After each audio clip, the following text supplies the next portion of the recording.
This boy was tormented simply for being too handsome. Since the bullies couldn't become more attractive, they tried to make the kid uglier. The three popular guys at school are arrogant. They couldn't accept that they weren't popular with the girls. What they didn't know is that by provoking Ronan, they were secretly awakening the fury of a monster. Every day on the way to school, only these 3 students did this, and they filmed it daily. And they say that's how a puppy should be, very obedient. Then later, in the cafeteria, the other normal students avoided Ronan because if they got close to him, the other guys might think they were his friends and attack them too. Ronan, the solitary one, needs to take these strange medicines every day. One of the bullies suddenly kicked him and made the medicine spill onto the floor, and they asked if it was a drug to make it grow even bigger. The MC felt the urge to fight back, and for a moment the bullies thought they were going to be in trouble, but something inside Ronan prevented him from retaliating. The guy also decided to use Ronan to measure the strength of his punches. Then a blonde girl appeared. She looked at them with disdain and said they were getting in the way. The bald guy hopes that one day he will be Luna's boyfriend, so he apologized and took all the bullies away. When they had all left, the girl stared at Ronan for a moment. She wanted to know why he was so pathetic, but the protagonist didn't say anything. They don't even know each other. Something caught the girl's attention. She recognizes this type of medicine. Later, Ronan went to the classroom. He passed by the girl and said nothing. He just sat in his seat and waited for the classes to pass. The girls in the room were all talking about a recording of a monster that appeared in the city, but it could only be fake.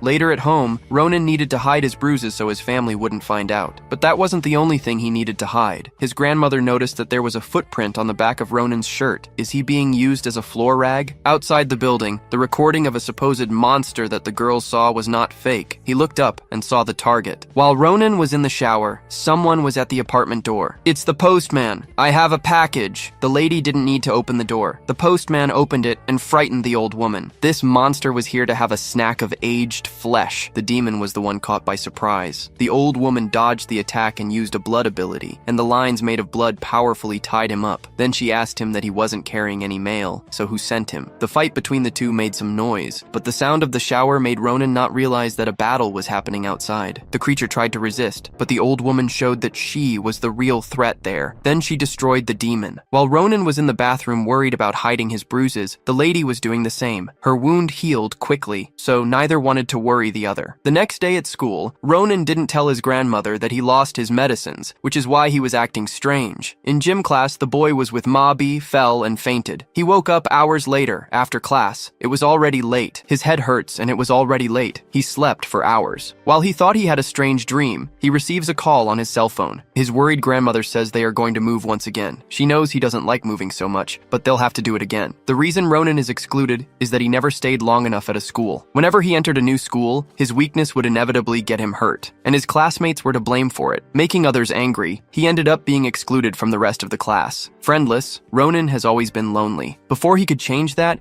he would move again and have to repeat the whole process. Years went by. Now he's a teenager and never knew how to make friends. Now he was about to have to move again. That night, he and his grandmother didn't talk. Senna stayed awake all night to make sure the creatures wouldn't return. She watched over her grandson's room and wondered how much longer she would be able to keep him safe. Their house wasn't attacked again, but more abyssal creatures emerged from the depths of hell. A worker was driving his truck near where the monsters came out. Looking up, he noticed a demon tearing his eyes, and then his truck swerved and crashed into the roadside barrier. He stood still for a few minutes until more demonic creatures arrived at the truck. The next morning, the building's doorman feeds a kitten and a truck is parked in the garage. With its heightened sense, the animal notices something strange about the truck and gets scared. As it flees, it hurts the one who was feeding it out of fear of what was behind it. This place is the building where Ronan and his grandmother live. The suspicious activity is noticed by the building's doorman. The truck driver opens the back. Then we see Ronan in his house having breakfast. This is the last day he will go to school before moving. Senna, upon noticing a strange presence, wonders who it could be. She gets up and tells Ronan to go to school earlier because she has an appointment. Senna kicks him out of the apartment, not understanding what's going on. Ronan takes the elevator to go down the 12 floors of the building. When the doors open,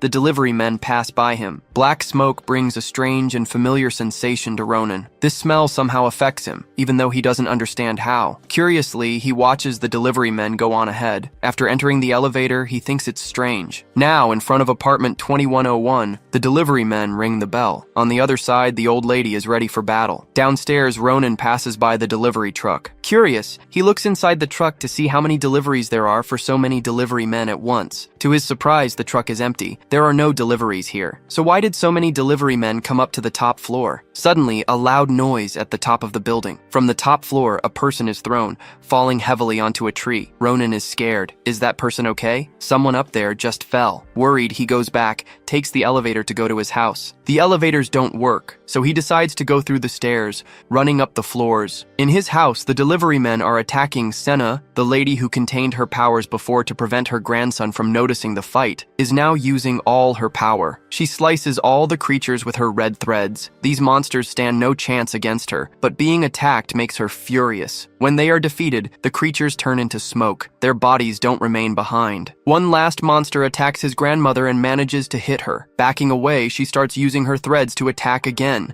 But to her surprise, this last monster is not ordinary. Its appearance is different. Is it a Shinigami? The monster tells the lady that the king's army is about to arrive. There's no point in trying to face them. Senna, furious and impatient, grabs the creature by its neck with her threads, putting herself over him. She says, "This is foolishness." The irritated monster attacks his grandmother and asks where the key is. They want the key. The lady who once seemed invincible is now being pressured by this creature. With more anger, Senna surprises the monster and holds it from behind using her threads. She manages to wound the creature and asks who the hell the king is. When Ronan finally manages to reach the top floor of the building running up the stairs, climbing these stairs makes his heart almost burst from exhaustion. When he finally reaches his door and tries to open it, his grandmother stops him. She pushes him not to enter. This moment of carelessness gave the demon a chance to pierce its hand into her chest. Ronan behind the door insists on entering. Senna retaliates and tears off the creature's arm. In this situation, the monster presumes that perhaps the key is the child behind the door, so she wants to prevent him from approaching. Upon making this conclusion, Senna becomes even more furious and unleashes her power. Confirming the monster's suspicions, she holds its head and asserts that anyone who knows too much must die. Outside, the doorman sees blood on the trees. At the apartment door, a monster attacks Ronan from behind. His grandmother has just defeated the creatures, but her injuries are very serious and worrying. Suddenly, another creature enters the house with her grandson Ronan as a hostage. The lady remains silent, so the monster asks if this child is important to her. Senna simply asks to leave him alone and says she will go with him. The monster knows Senna cannot trust the old lady's words. Threatening Ronan's life, Senna displays her powers in front of her grandson. Ronan, who had never seen this before, is surprised. At the sign of hesitation from the lady, the monster cuts off Senna's arm. Ronan screams in despair and bites the monster until he tears a piece off. The creature throws Ronan away and he hits the wall very hard. Seeing this, Senna despairs and runs towards her beloved grandson with her guard down. But the monster then attacks Senna in front of Ronan and completely impales her. In panic, he tries to defend his grandmother and is also pierced in the chest. The creature has just eliminated all the protagonist's family members. In doing so, he feels an infinitely more powerful aura than before. Looking back, he sees that the armless lady is completely different. He stretches out his hand and thousands of red threads form and bind the demon from all sides. Closing his fist, the threads are compressed and the creature is torn into pieces and dies. Ronan, wounded on the ground, sees that his grandmother is using a terrifying power and is afraid, but maybe they would both die now, so Ronan didn't have time to think about it. His mind blanks out and he has a sober vision of monsters and abyssal creatures flying through the sky. Monsters in a terrible war against warriors who are also not human. These knights had the same marks he saw on his grandmother Senna. Maybe these were memories of someone else. Senna in this place fleeing with something in her arms until she jumps into a vortex and never returns. In an infinite darkness, Ronan sees memories that are not his. Then he begins to remember his own memories. He hadn't always been so weak and cowardly. When he was very young, he could fight back when provoked. A mother once scolded him for hitting her son. Ronan knew he was just fighting back when he felt wrong. They left, and this brought a feeling of being alone in the world and having no one to protect him. Senna, with her grandson in her arms, sees the wound on his back. With red and teary eyes, the lady decides to do one last thing for her beloved grandson. As she prepares for something, Senna says that the rebels still rule the land. The passage of this world seems like it will open once again, manifesting her power. She says she has no choice now. She will give back the weapon she took from the little prince and send him to the battlefield alone. Manifesting a red flame in her hand, she returns it to her grandson's delicate body. Senna whispers that it is his destiny to have this power. The chains that bound him are broken, and power floods his body. When she tries to touch Ronan once again, his body can't take it anymore. This is his sad end. Goodbye, my grandson. I love you. Sometime later, maybe hours or days, we don't know, Ronan wakes up and realizes that his grandmother is not there. Alone in his house and with no memories of the last few days, he goes to the police station to report that his grandmother is missing. Ronan returns to the police station many times to try to gather information and find out what happened to his grandmother. She simply disappeared without a trace. He tries to justify to the police that she is missing,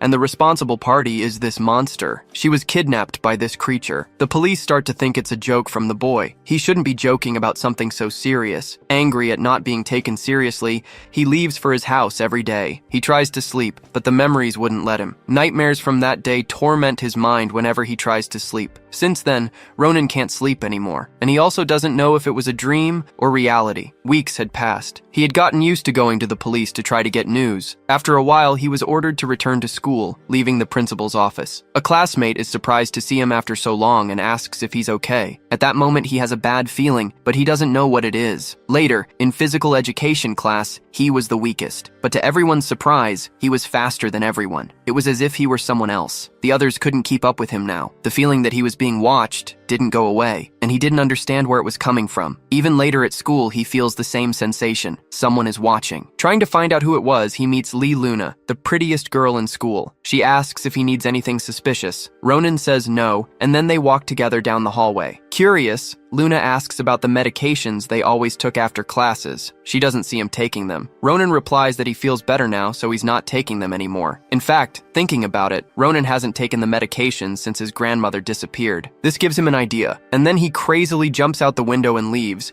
saying he has something urgent to do. Shortly afterward, Luna finds on the stairs the bully student who likes her very much. The idiotic, bald student, when he sees the girl, changes his expression. He tries to be friendly, but he is completely ignored. Walking down the hall, she says it's a good thing. At night, Ronan is standing on the street, thinking about what happened at school. His body is different. He's stronger. Across the street, he sees Luna working at her part-time job. He didn't know she worked here, and it's close to his house. He wonders if he should go say hi. However, an old lady behind him was collecting cardboard to sell. Being kind, Ronan offers to help her. He thought the old lady resembled his grandmother. Staring at the lady for too long, he felt embarrassed. Looking away, he finishes helping and leaves. Meanwhile, the boys from his classroom go to the store where Luna works. The girl seems not to like these people. They say they're there to buy drinks and cigarettes, so she asks them to show their IDs. The boys thought that being known would make her let them pass. So, furious, he says he'll beat her later if she refuses. His friend then warns that the school bully likes her, and if he does something, he'll die. They were kicked out and didn't get what they wanted. While the blonde got angry, his friend drew his attention and pointed to a homeless lady. The boys go to the lady and offer money for her to buy drinks and cigarettes for them. The lady, even though she is poor, refuses and says that boys shouldn't smoke and drink. They get angry and say the lady is poor, so she should just take the money. Ronan, near the place, saw what they were doing and got angry because they were mistreating the lady. He takes the lady away from them and tells her to leave. After he does this, the boys go to him to ask why he's interfering. Is this lady his grandmother by any chance? Ronan, realizing what they did with the cardboard the lady collected so hard, got enraged, and the boys find it amusing to see the weakling angry at them. They take Ronan to an alley and say they're going to teach him a lesson. They throw him on the ground, and while one of them kicks Ronan, the other stands guard to see if anyone is coming. Ronan was beaten, and something broke inside him. With each blow, something was changing. The boy kicked his head and felt something wrong. Ronan grabbed his foot and squeezed hard enough to break it. The other bully, hearing the screams, came running and asked what he was doing, why he was hurting his friend. Ronan seemed not to be conscious of himself,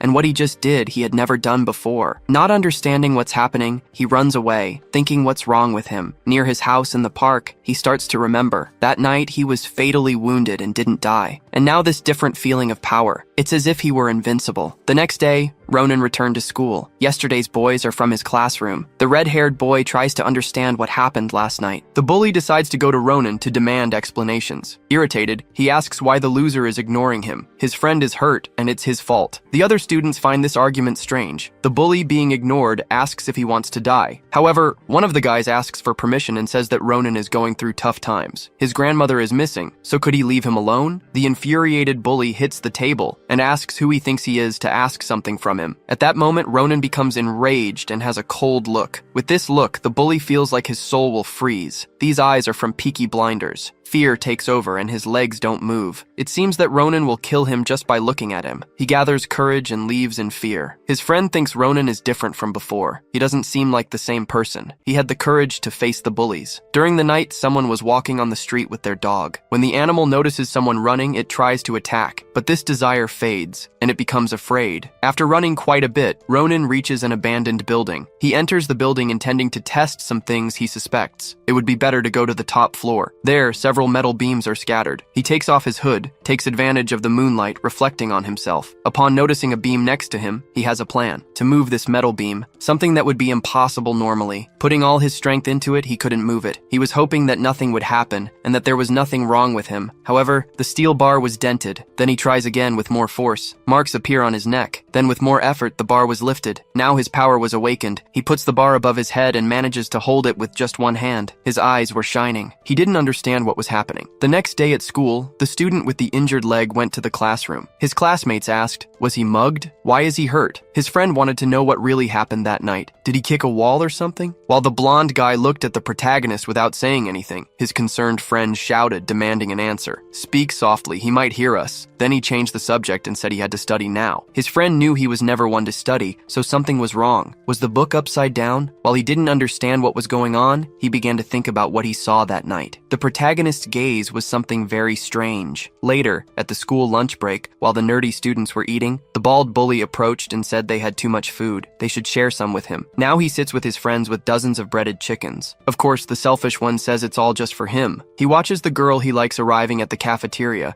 and waves for her to sit with him. He said she's too skinny, so she eats a lot and gains a little weight. It won't be a problem, but she completely ignores him. The idiot freezes. Meanwhile, the prettiest girl in school asks if she can sit next to our protagonist. This catches everyone's attention in the cafeteria, because not only does she sit with him, but she also seems very friendly with this student. The angry and frustrated school bully sends out an aura of hatred. After lunch, he confronts his friend, asking how that weak student broke his leg. He doubts that the protagonist got so strong. He's just a loser. But the boy insists he's weird. That wasn't normal. You're a friend. Hit the wall. Say he's crazy. It's impossible for someone to change like that. Did he hit his head? As the students talk, someone says that this is very childish. That person is Luna. She says it's pathetic. They used to beat him up when he was weak. Now that he's strong, they're afraid. She says to be honest and admit it's true. He doesn't let it affect him and says the girl's jokes are funny. That loser is just putting on a tough act, but soon he'll show his place. The girl then says, show him who's on top, as if challenging him. The bald one asks why she was comparing him to the loser. She then approaches and says, be honest, admit you're scared, and it's okay. She understands. After being challenged like this, he smiles and says that loser messed with everyone's head. He's going to teach a lesson, a therapy that will put her in her place. Later that same day, Luna sent a message to the protagonist, saying he should go to the back gate after school. If he doesn't, those guys will continue bullying him. This message reached him and the other students,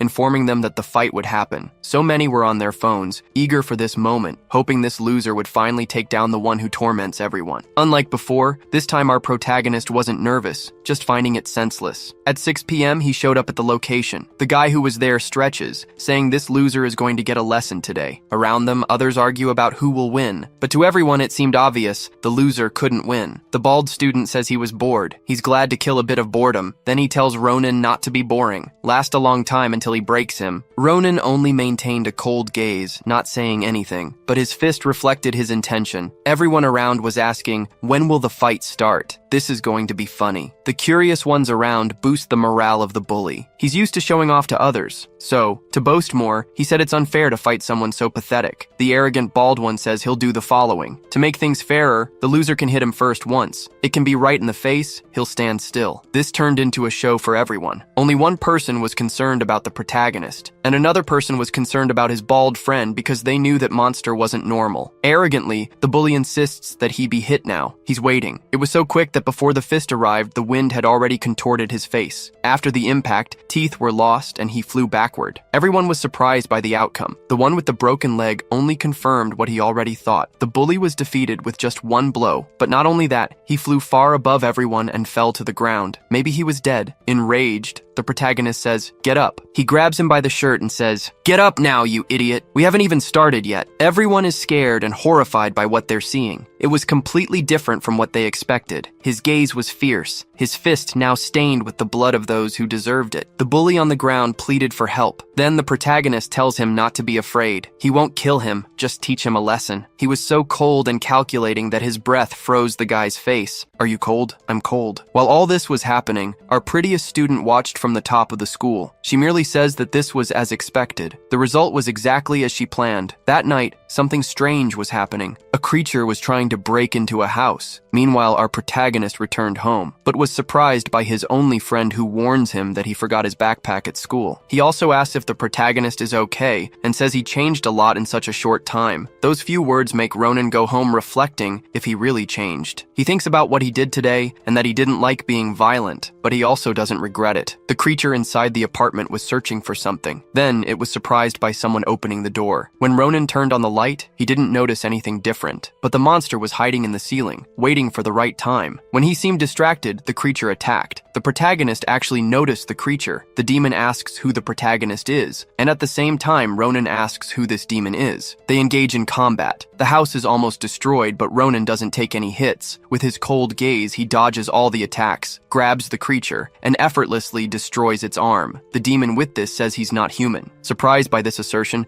he tears off its arm. Then the creature flees through the window. Jumping from the building, he thought he was safe, but the human descended without thinking behind the creature. Jumping on the fans and finally striking hard, the creature falls heavily to the ground. When it finally lands on the street, he sees that the creature still escaped, but it's severely injured and should be easy to track. The demon wonders who he is and must report this to his leader immediately. There shouldn't be a human like this. As he ran, he was again surprised by the cold-eyed human. Both the demon and we are frightened. The creature's blows are useless. Ronan is now totally different. Calmly, he watches the creature flee, then grabs an umbrella. With his newfound strength, he prepares and throws the object, impaling the creature, which didn't even have a chance to perceive something so fast approaching. The impact was so powerful that the monster was stuck to the wall. Then Ronan approaches while holding the umbrella. He asks, "Why was it here? Who is he? What did he want?" The monster, with no choice, responds that it's here for Sana. This makes Ronan remember the day his grandmother was attacked, and he doesn't remember how she disappeared. The creature says that the fighters who were sent last month after the woman, none of them reported back or returned. Ronan then asks, why his grandmother? The monster replies that it's not his grandmother they're after, but the former general of the guards. So the monster asks if Sana is the boy's grandmother. Angry to learn that they attacked his grandmother, he doesn't respond to why they're doing this. The creature shouts that they're searching for the key. She has the key, so consent them to retrieve it. With a cold and now hateful look, he asks where the other demons who attacked his grandmother are. The creature responds from the other side of the portal, and asks if he shouldn't know since he's also a demon. With this assertion,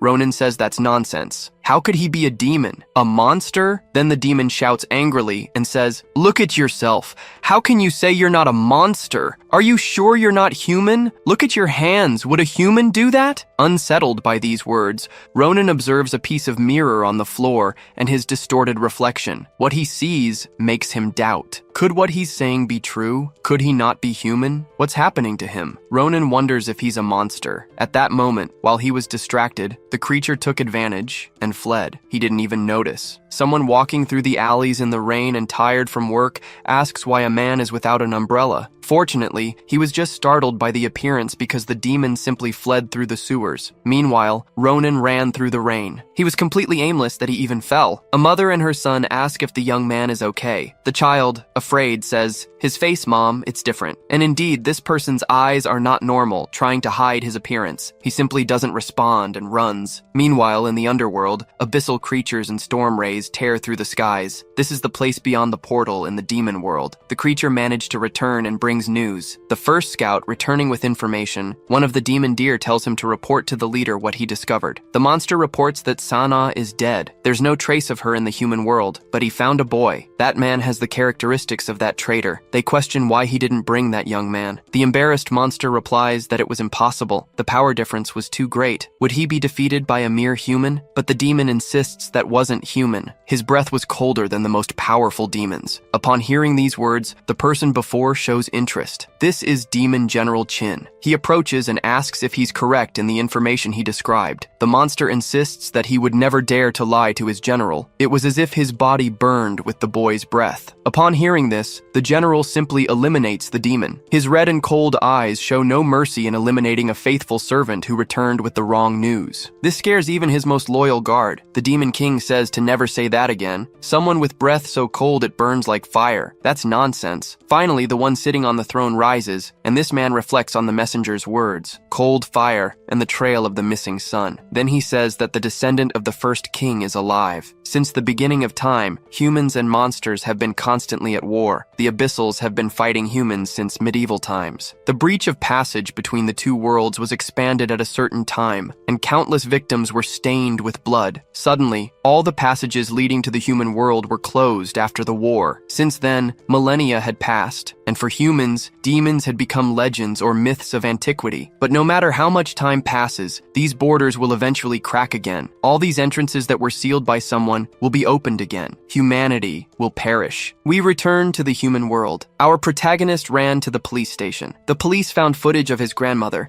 after the period she disappeared, who was indeed Ronan's grandmother. The police questioned if his grandmother was sick because where she was filmed was a place where people buy medicine. This makes him remember that his grandmother gave him medicine, those black pills from the beginning of the story. He then asks the police to send the address by email and rushes to the same location as the footage. He went to investigate because if his grandmother bought the specific medicines from someone, maybe that person knew more information. After much searching, he found it. This was where his grandmother bought those black pills. Who are you? He only mentions his grandmother's name, and upon hearing these words, the man tells him to wait here. And after waiting a few seconds, the protagonist realized the man had fled, so he decided to chase after him. For some reason, the man abandoned his shop, so Ronan pursued him. Through vehicles, walls, the man couldn't be faster than the little monster Ronan, so he decided to attack. But upon hearing it was his grandma, the man stopped. Doubtfully, he asks what the boy said. He repeated that Sana was my grandma, and she bought this for him. Surprised, the man now decided to talk. This is medicine with many side effects. Its purpose is to prevent demonic powers from appearing. He explains that demons who escaped from the underworld here have weak powers. They take this medicine to disguise themselves among humans. This makes the protagonist wonder if what his grandma was doing meant he was also a demon. So, could he really not be human? Meanwhile, the merchant wondered if this was the child Santa brought through the rift between the human and demon worlds. The protagonist asks him to tell about his grandma's story. The man explains that Sana was the greatest warrior of the demon kingdom, and so she was the general of the royal guard and served the empress. One day, an act against the will of the heavens occurred. The king's younger brother, Kum, had created an army and invaded the palace, and that was the beginning of terrible days. Many tried to protect the king and became mere ashes lost forever. In the end, the king and queen fell. Kum sacrificed thousands of his brother's followers to take the throne. Only a few survivors of the old king managed to escape to a human world and hide here. So, for centuries, some demons live among humans. After a while in hiding, Sana found him. Kum sent fighters to hunt them down, and the old man thought the boy was one of them. The protagonist asks if that's why the old man fled, that he was an envoy of Kum. The answer is yes. Furthermore, the old man explains he's a fugitive demon and knows they're trying to take something that the boy's grandmother has. So when she stopped coming, he got worried. He didn't know what had happened. So the old man asks, did something happen to her? This brings sadness to Ronan because he has to inform that his dear grandma died. He then warns that those people won't give up. They'll continue sending people to hunt down folks like them, especially the protagonist. These words make Ronan angry because, in the end, it was all about him. Later, on top of a building, he questions, to himself, his own existence. As a human or a demon didn't matter. However, the most valuable thing he had, they took away. So now he won't hide anymore. They'll pay with their lives, and that's all that matters to him now. Meanwhile, in the demon world, they search for survivors and say that no one returned alive. It truly is why it's called the passage of death. The two demons say that humans are arrogant. They think just just because they can't pass, now they're safe. They assert that they'll conquer the human world without suffering any harm as soon as the passage is open. The black-haired boy with red eyes says that Sanaa surely left the key to this passage for the deceased son of the former king. The current demon king says that this child is the opportunity they have, so he orders chaos to be given to the soldiers and send them to find the child. Now we return to Ronan's house. He searches among his missing grandmother's belongings and precious memories. A picture of the two catches his eye. He says that no matter where she came from, how old she is, she'll always be special to him. Ronan tucks the photo into his coat and says she'll always be the same grandma he's always had. On his first day of school, after that confrontation with the bald bully, rumors spread that he had defeated the person everyone hates. And because of that, people who used to ignore him are now friendly with him. Ronan doesn't understand why this is happening, so the boy who used to talk to him says things have changed. Before, nobody had the courage to face that person and avoided him to not be targets too. Now they'll never have to see Sang-chun again. The girl who he knows you guys find very pretty approaches and tells Ronan that he should meet her after school. Our protagonist asks why he should. However, his friend forces him to say he'll meet her. He even congratulates him. Now Ronan is a normal student, has a normal life, and maybe he'll get a girlfriend. Meanwhile, we see elsewhere the angry bald bully taking out his anger on others. They wonder why everyone is gossiping so much. How dare they spread the news that he got beaten up? The boy with the broken leg asks if they're going to do the same to the protagonist. With a dark look, he questions if they have something against him. His friends respond no. Then the ugly bald boy says that a dog that bites people must be put down. Their plan was to corner Ronan's only friend and say they want to meet with Ronan to apologize. The boy refuses and then he gets slapped. Irritated, the horrible bald one asks if he's sure of what he's saying. He gives a few more arguments in the belly to convince him to obey. Finally, the last argument was in his hand. To his surprise, something unexpected happens. The boy, even though humiliated, retaliates and tries to hit the bully's face. Perhaps he no longer wanted to take a beating without fighting back. Being challenged once again leaves him so furious that he retaliates with full force against the defenseless student. Meanwhile, Ronan was in the classroom thinking about the events in the demon world, and then realizes that his friend who went to the bathroom is taking too long to return. Furthermore, the bullies are not in the room. When he went out to look, fearing the worst, his friend returned. But despite his appearance, he doesn't say what happened, just that he was skipping class. The boy insists on not telling Ronan that they asked to meet him because he knows it's a trap. At the protagonist's insistence, his friend reveals that he fought with them, but it's nothing serious. They weren't even that strong because he managed to punch the bully. Determined to do the opposite of what his friend wanted, Ronan decides to go meet them. Not because his friend warned that they want this, but to ensure that they don't touch innocent people anymore. The boy didn't want to let him go, but acknowledges and says that Ronan has changed. Thanks to Ronan, he realized that if he doesn't fight back, he'll become a punching bag. So because of that, he wants to become strong too, so he won't be a punching bag. Even though his friend is smiling while saying he fought back, Ronan knows that anyone who goes through this can't be happy. It's terrifying. Remember the pretty girl Luna? She had asked to talk to him after class, but now he tells her that he has something more important to do and goes to meet the bullies again. The girl somehow understands the situation that's happening. Something strange happens at the same time. Hooded figures in front of the school. The students don't understand who these people are and what they're doing at the school. The bullies took Ronan to an abandoned place. They say that if he's not a coward, he should go without fear. Inside, Ronan was willing to talk, but he was attacked from behind. Meanwhile, in the school, the hooded men were looking for something. They sniffed and sniffed, tracking their target. The students had no idea of the danger they were in. Returning to the abandoned shed at the school, they missed the surprise attack. Ronan dodged and started to fight back and defeat the students easily. He kicked an iron bar so hard that it got stuck in the ceiling. Ronan knocked out the others with just one blow. Even though they were scared, they continued to attack and everyone was defeated. The bald guy, scared, didn't understand what was happening. How could that failure again defeat everyone with just one blow? Ronan then looked at him coldly and called him to come closer. Now we know he's a total coward. The bald guy thinks about grabbing the bottle to use to attack, threatening that now he won't leave here alive. The protagonist wasn't afraid. However, this fight was interrupted because something was happening at the school. The monsters revealed themselves and started attacking the students. The abyssal creatures, in search of their prey and his scent, attacked everything in front, including his friend. The two noticed the screams of the panicked students, and Ronan also felt the presence of demons on the premises. Worried about the others,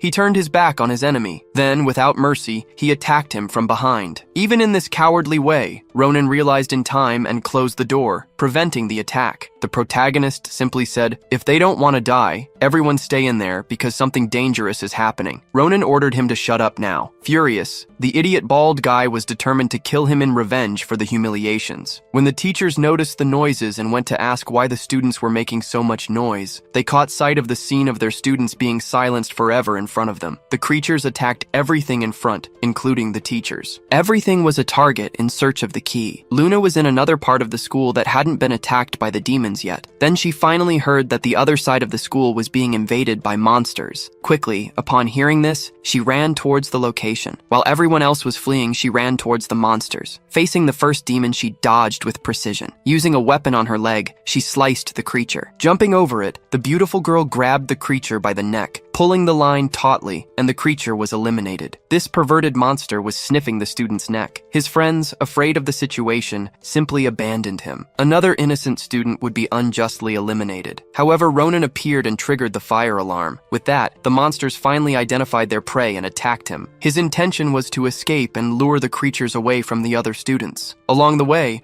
the bully wanted to ambush the protagonist for revenge, but without him noticing, the monster grabbed him and threatened the protagonist. "Keep running or he dies. If I were the protagonist, I wouldn't obey. I'd let that trash be eliminated." The idiot student was now screaming for help. "Don't just stand there. Help me." At that moment, Ronan asks, why should he help? Upon hearing those words, terror flashes on the bully's face. As the creature lifted its prey in the air, he screamed that he made a mistake. He regrets it and pleads to be saved. In his last seconds of life, he noticed that Ronan disappeared. He thought he fled, but in seconds, Ronan hit the creature, freeing the bully. Without wasting time, he delivered blow after blow, a force so powerful that it even destroyed the wall. This force the bully had just witnessed. The boy he wanted to get revenge on is powerful in a way that can't be imagined possible. The result of this fight was the bully trembling in fear after being certain that the monster was defeated. Terrified, he asks, "Is Ronan a human?" Perhaps the protagonist had doubts about it, but he would say yes. But before he could answer that, another monster is thrown against the wall upon checking. The student is beautiful in constant battle against the creatures. I'd love to see under that skirt. Ronan wonders how she is so powerful. Then, the girl turns her attention back to the two. Seeing that they are there, standing still, she says, "Why are they so useless?" And then she jumps and steps on the bully's face, leaving him unconscious on the ground. She tells Ronan that she will take care of those who are inside. He must escape from the building so they will go after the protagonist. Initially, Ronan doesn't understand why. She asks if he's an idiot and hasn't realized yet that the monsters are after him, so if he leaves here, they will follow. At that moment, the protagonist had several questions to ask the girl, but dozens of monsters appear in the hallway, and she shouts for him to be quick to flee to the school gym. Determined to resolve the situation, he jumps out the window and runs to the gym. Upon arriving there, he looks back and asks why none of them are following. To his surprise, they jump out the window. With so many attacking at once, he can barely defend himself. Being pressed by the creatures, a disgusting drool dripping onto his face, until the girl's wire catches the monsters, and they are pulled away and eliminated against the wall. Ronan asks who she is and how she can fight so well against these monsters. Luna replies that those questions will have to wait. They have more urgent things to do because the monsters have started to invade the location in droves. Now there are dozens and dozens of creatures. The two are cornered at a total disadvantage. The monsters begin to merge, transforming into a colossal creature full of eyes. This bizarre transformation gives them time to hide. As the creature is distracted for a few seconds, Ronan wonders how they managed to deal with something that big. Luna then says she has an idea and tells him about it. Right after that, the monster realizes that the girl is calling out, shouting that he is hideous and noisy. The monster's initiative to attack with that giant hand is deadly. He intended to grab the beautiful girl and crush her with just one hand. Then she dodges and makes the giant curtain fall onto the monster, leaving it blinded. Looking up, she says it's his turn now. Ronan, hanging from the roof, uses something else he can tear off the iron structure from the roof and falls onto the monster, using that giant mantle to attack. Meanwhile, inside the school, all the students were wiped out. A different monster with a dark aura walked with a student in its arm. Peering through the window, he noticed something strange strange inside that gym. Perhaps it was the one he needed. On the sports court, the giant monster was defeated. It was impaled on the ground with a giant medal. Luna and Ronan watched to make sure it would be eliminated. The protagonist questioned if his grandmother also turned into ashes like this demon. Luna then said it's better for them to go to a safe place. But before they left, Ronan heard a scream. It was his only friend's voice. At the gym door, he was bleeding. The protagonist ran towards his friend asking if he's okay, why he's bleeding. Luna noticed the shadow at their feet and said that this darkness isn't normal. He questioned its importance. Then his friend started screaming in pain, so he ignored her warning and helped his friend. Just as the girl warned, something happened. A shadow loomed behind them, and a demon was ready to attack. The eerie creature pierced its giant hand through the two boys. Luna screamed for Ronan, but unfortunately, they both fell. The glasses boy and Ronan are going to die. This feeling is the same as the day he lost his grandmother. Will he go through this again? Losing someone important. Memories rushed forcefully into his mind as Luna screamed for Ronan. He remembered his happy moments with his grandmother, all the moments that warmed his heart. On his birthday, he wished to live forever happily with his grandmother. His happy memories have now turned terrifying. His grandmother is no longer in this world. His happiness is gone. He tries to touch her arm one more time and she turns into ashes. Before departing into his memories as well, she tells Ronan to protect the entrances to the other world. These memories and anger awaken in him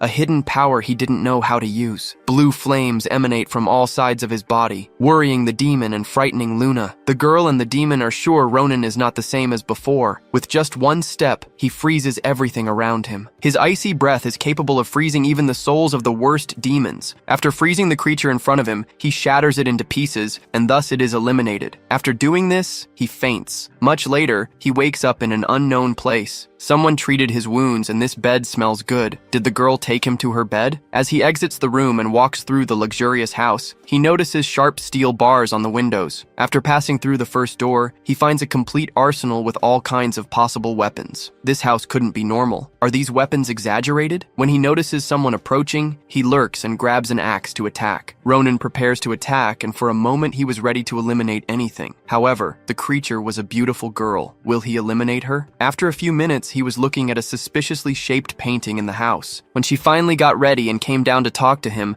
our main character started to wonder, who is this girl, and how can she fight so well? Luna comments that, to be honest, she thought he would have died that day. Even after those injuries, she still thinks he could die at any moment. She sits on the couch and then says it's amazing he's alive. Our protagonist says he doesn't remember anything that happened before. The girl, in a pose that distracts her narrator, says it's good he doesn't remember. After talking for some more time, Ronan then thanks her for saving his life. She then says that a little while ago, he was so aggressive towards the person who saved his life. Our demon boy wants to know what happened to Yun Yang, his friend who was stabbed along with him in the chest. Luna, then smiling, says she knew he would ask about that. She replies that he is fine and being treated in a safe place. Our hero asks if that's really true. The girl says yes, and then Ronan starts crying in front of her without caring about appearances. He says it's a true relief to hear that. The girl seems like she doesn't understand this kind of emotion because he's crying. Then Ronan changes his expression and asks, "Who is Luna really? I got scared. I bet you did too." They stare at each other for a few seconds and say nothing. And after an awkward silence, she gets up and says she's hungry. "And how about a race before eating?" Ronan had no response. Then the girl says it's his fault. It's because she couldn't eat since last night. She gets up and prepares to leave. The girl yells, "Why is he doing this? Where is he going?" Ronan then says he can't stay in someone's house he doesn't even know. Luna then intervenes. She says he's in a sensitive condition. He can't leave here because he doesn't even know if he'll live until tomorrow. He's only leaving this house if he gets past her. Ronan then gets irritated and almost hits the girl's face, trying to strike. The wound in his chest reopens. With her fierce look, she says that's what she was talking about. She throws him to the ground and asks if he thinks he's capable of defeating her even in a normal state. He laments to Luna because his grandmother died. All his family is gone. Now the school kids are injured because of him. Luna makes it clear that now she'll be his guardian. This astonishes our protagonist. Luna warns that as of now he is her guest. She prepared something for them to eat, but it seems like what she prepared is burning, and it really seems like everything got burned. So is he going to eat? The girl then starts complaining. Since yesterday she couldn't eat because she had to help someone, and now when he finally made a special meal, she burned it because he was arguing with someone. Embarrassed,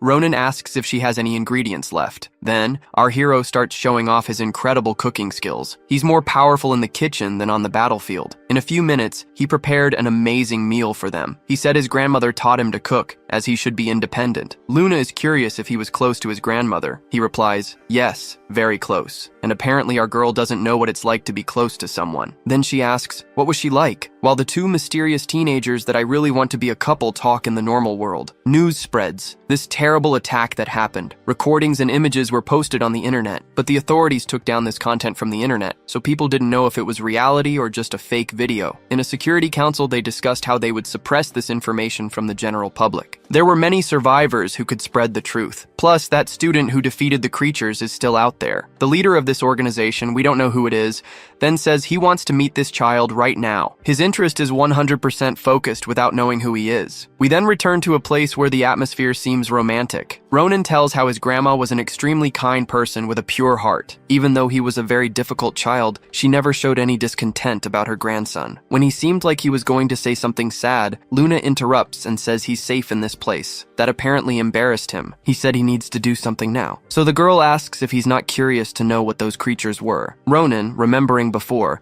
realizes that Luna seemed to know what those creatures were, and seeing that this place has so many weapons, he's scared to think of the possibilities. Does this girl know about the demons? I don't know, folks, but I know a demon down here in my cut here. She then takes Ronan to the door of her house and says he needs to know a place where he'll get answers, and also get the strength he needs to fight them. After crossing that bridge in the city that at the beginning of the story we saw completely destroyed, they finally arrive at the place. The big defense organization against monsters. It's a big building with 3 giant video boards on the roof. So Ronan asks if this place is really a secret organization. She said just because the organization is secret, the place doesn't have to be secret. Inside the building, things seem normal. There's nothing strange. As they wander through the building, Luna tells the story of this place and how they've been fighting these creatures for centuries. The elevator was almost closing. A girl with purple hair and no expression on her face holding the guitar. She doesn't even greet them. They do biometric identification, then type a secret number on the door. Soon inside the elevator, things move faster than usual. Then our protagonist asks, "Are we going to hell going down so fast like this?" This comment made the girl angry with Ronan, and he doesn't understand why. Their reaction makes Luna burst into laughter. They finally reach the desired floor. Being guided by the girl, they pass to places where scientists work and people undergo suspicious physical tests. Then they finally reach the place that was Ronan's destination. In this place then, Luna takes the lead and says they've been here for a long time, so why don't they introduce themselves first to the newcomer? This situation is completely unknown to our hero. In this room, he sees dozens, thousands of cameras. It's like a completely armored room watched from all angles that exist. That organization was behind a disguised glass in this room. The man said they finally arrived. The person he wanted to meet was here. While our hero was impressed with the place, the girl was getting ready. With a suspicious look, she then opens her guitar, and to the surprise of 0 people, it was a weapon. With great skill, she assembled the equipment. This caused Ronan to be uneasy as he imagined what would happen next. After she finished assembling, she pointed it at Ronan. This is our protagonist sensed what would happen. However, Luna was surprised and then questioned what Aaron was doing. The girl says she knows what she's doing and asks, why didn't the demon raise his guard when he saw the weapon? Ronan didn't understand anything about what was happening, and Luna asserts that this isn't what they should be doing. While the mysterious man observed everything behind the glass, Aaron says it's her fault, then pulls the trigger. The magic projectile passed close but didn't hit, or actually yes, it lightly hit him. In the speed test, he passed. Then, a girl repeats and starts shooting frantically. Moving quickly in the area, she dodges all the projectiles and approaches the girl. With just one kick, her leg was 3 meters long. This caused shots to hit the ceiling and then pieces fell on them. To dodge, they distanced themselves and threw the smoke from the debris. A figure then emerged from the smoke and almost hit him. The girl then started spinning her equipment and dispersing the smoke. She seemed very serious about what she wanted to do. While she attacked, Ronan constantly dodged. He wondered if he should retaliate or not, and if he lost control of his demon power again. Would more people come to eliminate him like the other demons? The leader of the place watched the battle closely and said he's amazing. His defense is remarkable. However, he doesn't understand why the boy isn't attacking. As hostile as his enemy is, he simply doesn't fight back. On the battlefield, because he was overthinking the situation, Ronan doesn't focus on the attack and also gets distracted from his defense. A surprise attack from the girl almost hit him. Luna prevented the attack from being completed, asking if the girl was crazy. What was she doing? Luna was furious about what was happening, but still the girl didn't respond. She simply released her arm and left the place. In the area then,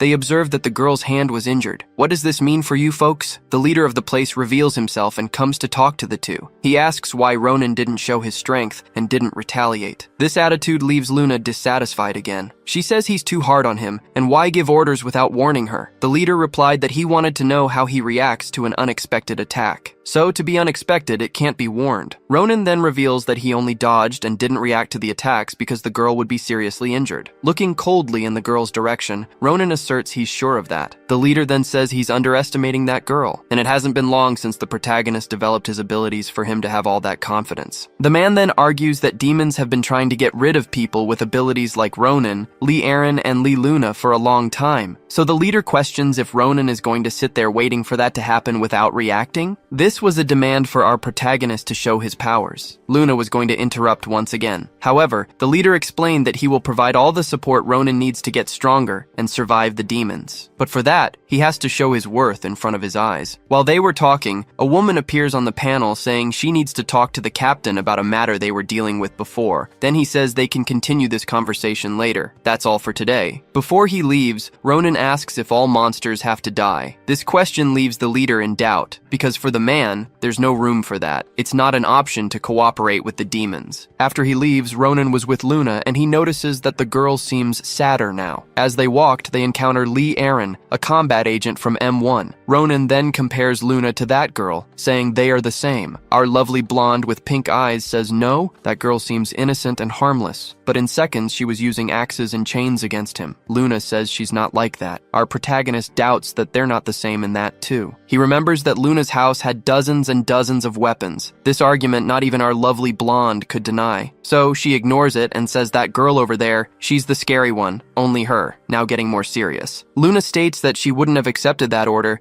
and gradually they're getting closer. During the conversation, a team was transferring a patient. Ronan feels like he knows this person. This feeling is familiar. Meanwhile, in the depths of the underworld, while thunder rumbles and echoes through the skies, a man trains his combat skills. This person wields the sword with such force that his movements are capable of cutting mountains. This gaze shows us that this is Chin, someone who hates Ronan. As he trains, the king of the underworld visits him. Chin shows his respect by kneeling. The kneeling man then says that our time will surely come, but it hasn't come yet. The king agrees and says they're out of time. Chin agrees and says he knows about the portal, and without a doubt, it will open again. After these grim scenes, we return to the city in the human world. Ronan returned to the market. The old man he was looking for said he was about to go after Ronan. The boy tells him he moved and his goal here is to get more of the medicine. Actually, just the suppressor for his demonic powers. The boy doesn't want the people he's met now to find out he has demon blood. He also wonders, can he use his powers without being exposed to other humans who hunt demons? The old man explains that he has to undergo training to control the energy within him. Our protagonist is willing to do whatever the old man teaches. The old man says he shouldn't be so eager. Things don't happen that quickly. Everything will come to him. He just needs to seek it out, and he will teach. Later we see at school, Ronan talking with his friend who is alive. They say the school is being rebuilt. Already at night, after school, Ronan was in his new residence living with Luna. He sneaks out and the girl notices and asks where he's going, like a suspicious wife suspecting infidelity. And he, like an unfaithful husband, says he's going somewhere and won't be long. He's feeling stifled and needs some fresh air. When he realizes she's caring too much, she gets annoyed and says she doesn't care about him. After a couple-like argument, he goes to meet the old man. To undergo energy control training, they go to a deep place where no one can interrupt them. In the underground of an abandoned place, they descend stairs to the depths beneath the city. The old man uses his powers to remove the seal from a stone blocking the way. After the place is cleared, the old man asks him to show what he's capable of. For this test, they will face each other. The old man prepares his weapon, and Ronan dodges his blows. With a surprised look, he realizes that it's the staff the old man holds that stretches and imbued with green energy. He knows it's dangerous. The old man's speed, which seemed helpless before, now increases. He makes several quick attacks and Ronan dodges them all. This leads the old man to increase his speed. The old man realizes that the boy can't attack. Unless he gets really angry, this boy doesn't fight back. If he doesn't know how to fight, he'll never become a warrior. The old man then makes his attacks even more ferocious and backs the boy against the wall. Then finally, he attacks him in a way he couldn't dodge. Even cornered, he didn't fight back. Then the old man provokes his anger by asking how did Sanaa die. He says he knows Sana was mutilated in a fight against the Demon King in the past. But still, why would the powerful Sana, the best warrior of the demon realm, die here on Earth facing mere demons? This questions Saturn's Ronan, as he remembers his grandmother lost her life trying to protect him. The old man then mocks, saying it was a waste. Why sacrifice yourself to save someone so weak? After saying these words, the air turned cold, and then Ronan grasped the spear. The old man got what he wanted and then said he should take responsibility for Sana's death. But as he said these words, right after, the old man realized this freezing breath. This man has no doubts. It's the mark of the former king's son. Now he understands who Ronan is and can't believe how this child is here. We are shown more about the past. The rift, he knows, is a portal between the human world and the demon monster. Monsters still yearn to live in the human world, but humans have always kept them under control. If there's a way to enter the demon world, there's a way out to the human world. Eventually, humans found this rift and entered the demon world, but the plan failed. All humans who passed through the farm were crushed and incapacitated at the entrance. In the tour, there was only one survivor who found a demon world. King Khan, who desired only tranquility, helped the surviving mortal woman. This resulted in an event never seen or imagined in human history. The king and the mortal woman fell in love, and from this love, they created a new life form of this world. And the root of all this, a boy, half monster and half human. Who did Sana bring to this place? The prince of that demon world. At that moment, panic took over the old man's mind. Then, on the surface, the rain fell heavily on the empty place. Underground, the man helped Ronan control his infinite demonic energy. According to the old man, this energy seemed to explode at any moment. It is malicious and wicked. After finishing the session,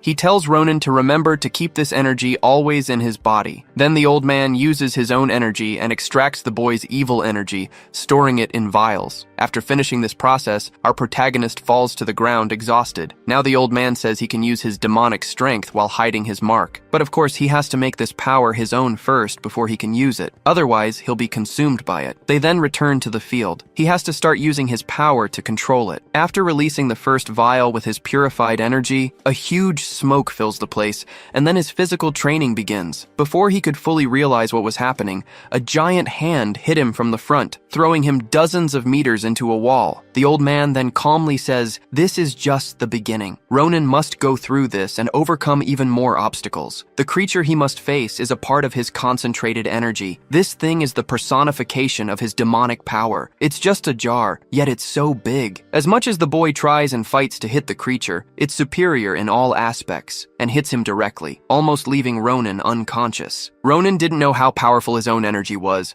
so he started doubting if he could beat this thing. And if he lost, what would happen? Would those memories become the ultimate reality? Thinking more about it, his anger began to awaken. With his uncontrolled power, he could then fight back against the creature. Now furious, his blows were on par with the creature's. The old man was outside to avoid getting hurt in the fight, and began to realize that the battle was balancing out. However, he claims that everything inside are just illusions that are there, so there wouldn't be a reason to have such a big shot. Then he starts to fear. Will the boy kill himself just in training? Starting to believe in this idea, he tries to open the place to prevent this, but the boy's energy is so strong that it prevents him from removing the seal to open the door. Fear then takes over the old man's face. This energy that locked the door from the outside, he felt as if it were the authority of the king. Guys, as we've discovered here now, all Ronan was missing was hatred. All he lacks is hatred. Inside the battlefield, Ronan was completely defeated against the wall, his face showing how exhausted he was. Our hero was about to lose the fight, and maybe his soul. However, even defeated and powerless, Ronan hadn't given up. He hadn't given up the fight. He was determined. So when the creature tried to touch him, he woke up. When he regained consciousness, the old man was by his side waiting for him to wake up. He says he didn't expect something so big like this could happen. He didn't want to pressure the boy so much, so it's his fault. But contrary to what the old man expected, Ronan had no resentment. He just wanted to know what happened here. The man explains that the boy's power got out of control. That's what Ronan wants to learn to avoid, and it happened again. So he laments and fails once again and loses control. Facing as sad as he was, Ronan says he won't give up. Even if he dies trying, he will master his power. The old man man then whispers for him not to die. We then return to the demon underworld where lightning strikes the skies. The sea is furious, merciless. Inside his castle,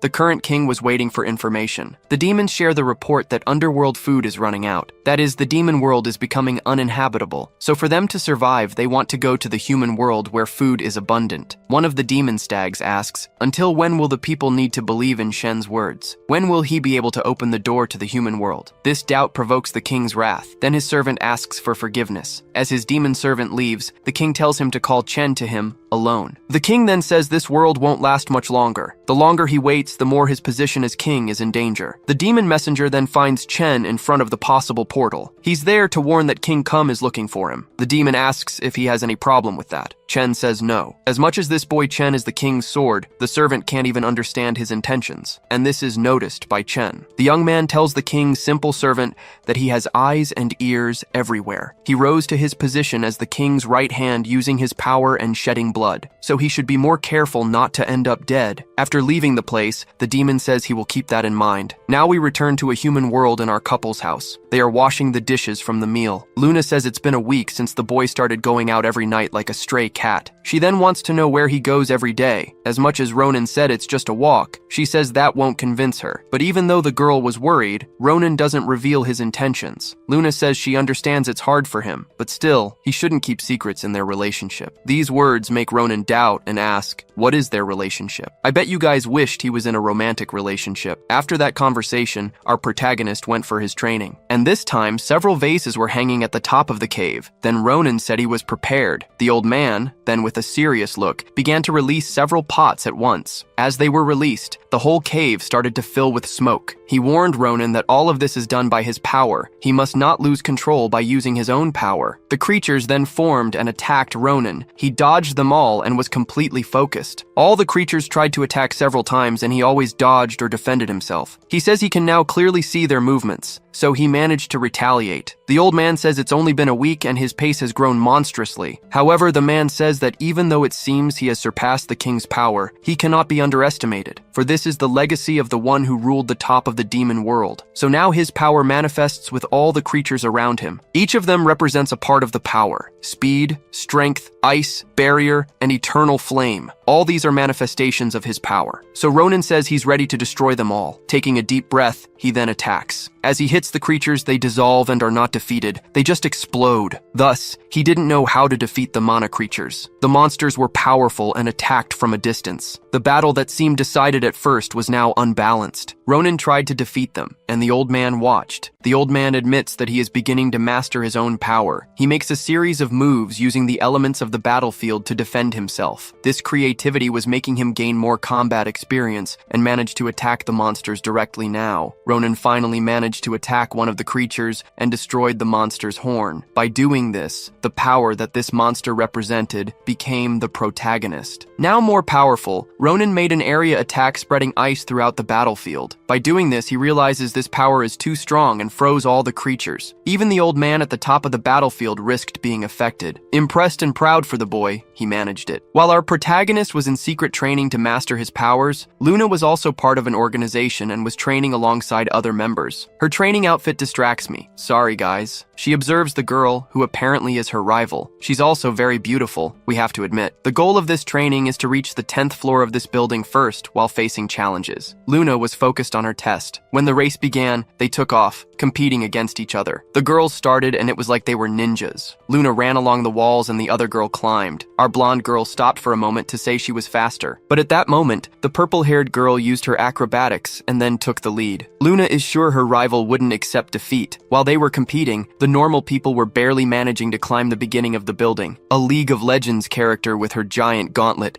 decided to join the race too. The cameras warned that using equipment for training was prohibited, but she didn't care. Our main duo was competing to see who would reach the top floor first. Lyram then said she didn't expect Luna to be so slow. The rivalry between them only grew. People watching the test say their rivalry is great and hope it will be good motivation. The leader of M1 is called Jihu. He asks about that boy from before. Where is he? At that moment, one of the researchers approaches and says there's something he needs to see. This woman is the defense research manager of M1, Professor Silva. She accompanied her leader to a boy who was hospitalized. This is one of the boys who came from the attack school. He has been recovering for a long time. And what caught our leader's attention is the information about him. The woman warns that there's something strange about him, because when he was found, he was dead. But as they were clearing the school's debris, they detected signs of life in him, so he was brought in quickly with the wounded. The leader found this unbelievable and then asked to confirm. This person was dead and then regained consciousness. The woman confirms it and says that currently he's under medication to not wake up at any moment. If they stop the medication, he will wake up. The head of the M1 department then says that for now, he should remain as he is, and they should keep an eye on him. As everyone leaves, we notice he can move his hand. Another day passes. Then at night, our protagonist sneaks out for his secret training. Luna notices that he leaves every night and asks what he might be doing. She could hardly imagine that. During the nights, our protagonist is undergoing intense training. His old master says that Ronan's power is already exceeding the limits of imagination. The boy is gaining more and more control over his power, so he should test him. Using an attack with giant fidget spinners, Ronan then realizes that his opponent now is not his own energy, but the old master. He manages to dodge the attacks, but these objects pursue him. No matter how much he dodges, the fidget spinners never stop. Then, finally, he dodges once more and decides he must stop them. Because of Ronan's posture and gaze, the man realizes the boy knows how to make the best decisions in battle. The man launches more attacks on the protagonist. Ronan uses his own fidget spinners, which have stopped spinning, and throws them at the others. His strength was so great that it managed to cut the roots of the giant trees,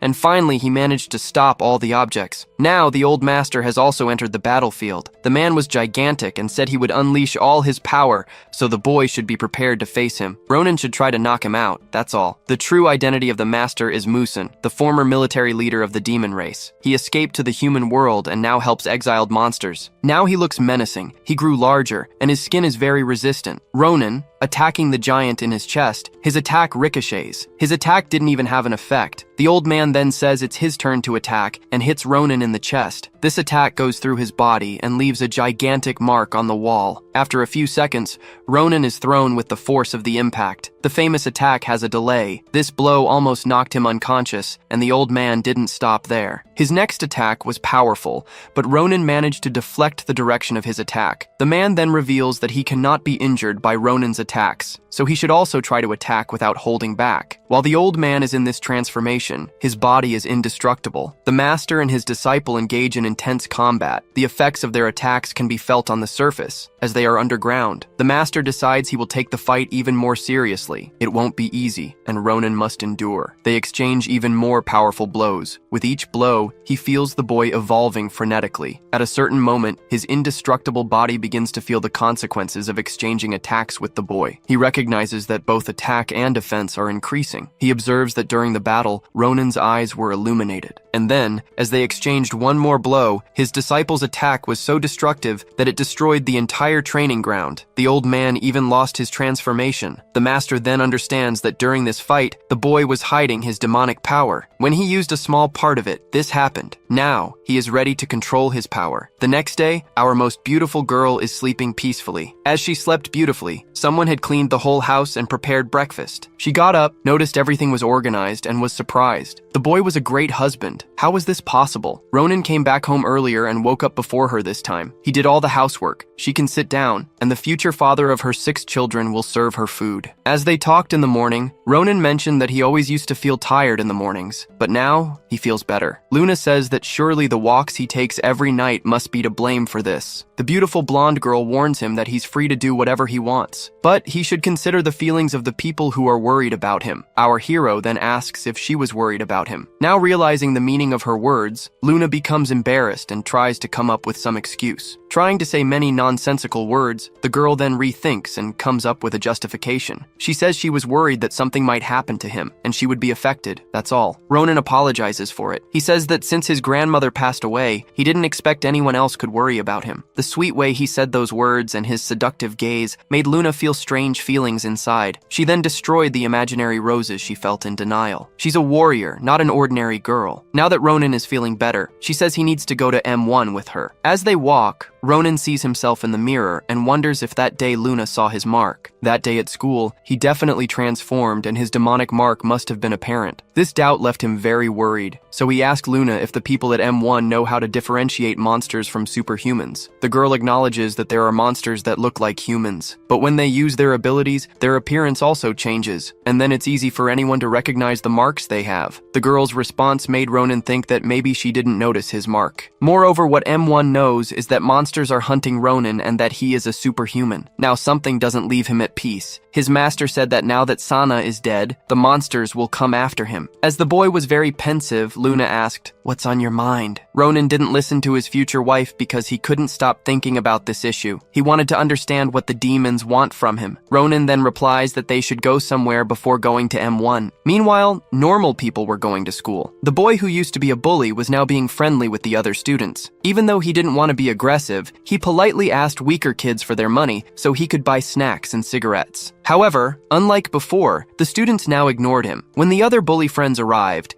and the bully had to defend his reputation to them, the bespectacled boy then said the bully should stop trying to act like before. They all saw that day how he cried and begged in front of Ronan like a coward. The boy says that if he were the bully, he wouldn't come to school anymore out of shame. All the truths the boy was saying were like punches to the bully's ego. The bald guy tried to say he's still the strongest here, but even so, no one feared him anymore, just contempt. Being seen like that broke the bully's psyche. More than strong on the outside, he was weak inside. His bravado was to hide his cowardice. And now everyone knows. Ronan was on the bus with Luna and watched the students going to school happily. Seeing this made him happy, and he also felt a bit envious of them because now he can't go back to school. His normal life is over. After some time, they finally arrived at their destination. Luna asks if it's not too dangerous for them to be here alone as the monsters are looking for him. They pass by the girl's old workplace, and Ronan asks why she left. She says that job was very bad, so she left. However, Ronan knows that M1 provides financial support to its members, so he thinks she worked at this place near her house just to keep an eye on him. The place Ronan wanted to go to first was his house. He stood frozen at the entrance. Luna noticed this and asked if he was okay. Our hero tries to hide his past as much as possible, and just says he remembered the past. He said he needed to find something in there. Behind that door were his belongings that he left behind. In fact, our protagonist doesn't know what he wants to find, but he just remembers that they were looking for a series of keys. So maybe there should be that key here. While he was searching for something without saying what it is, Luna saw a picture of Ronan and his grandmother Sana. Somehow this seems familiar to her. Ronan gives up searching. He couldn't find anything. Even though Luna asked what he was looking for, he doesn't reveal. He just says they should go back. Meanwhile, at M1, the boy who was unconscious then woke up. He opened his eyes and couldn't breathe normally. But when he took off the mask, he managed to calm down, and his first words were where his best friend Ronan was. After he calmed down, they took a blood sample for tests. The responsible doctor was amazed by this very important sample from a rare case. The doctor, who before seemed innocent, now said with a dark look, now that he allowed the test she wanted, she will give him the information he wants. She tells him that his friend named Ronan is safe and recovering well. Despite the girl's ominous tone, the answer was quite simple, so the boy asks if he can leave now. He wants to see his friend immediately. However, he can't leave now, only after he recovers. Later, when he was alone, he sneaked out. He went to the sample lab and says he found what he wanted. He was surprised by a pink-haired girl saying he is very suspicious. What did he find? Right after saying that, she took a closer look at the boy's face and then found him very handsome. Realizing that the girl was now very friendly,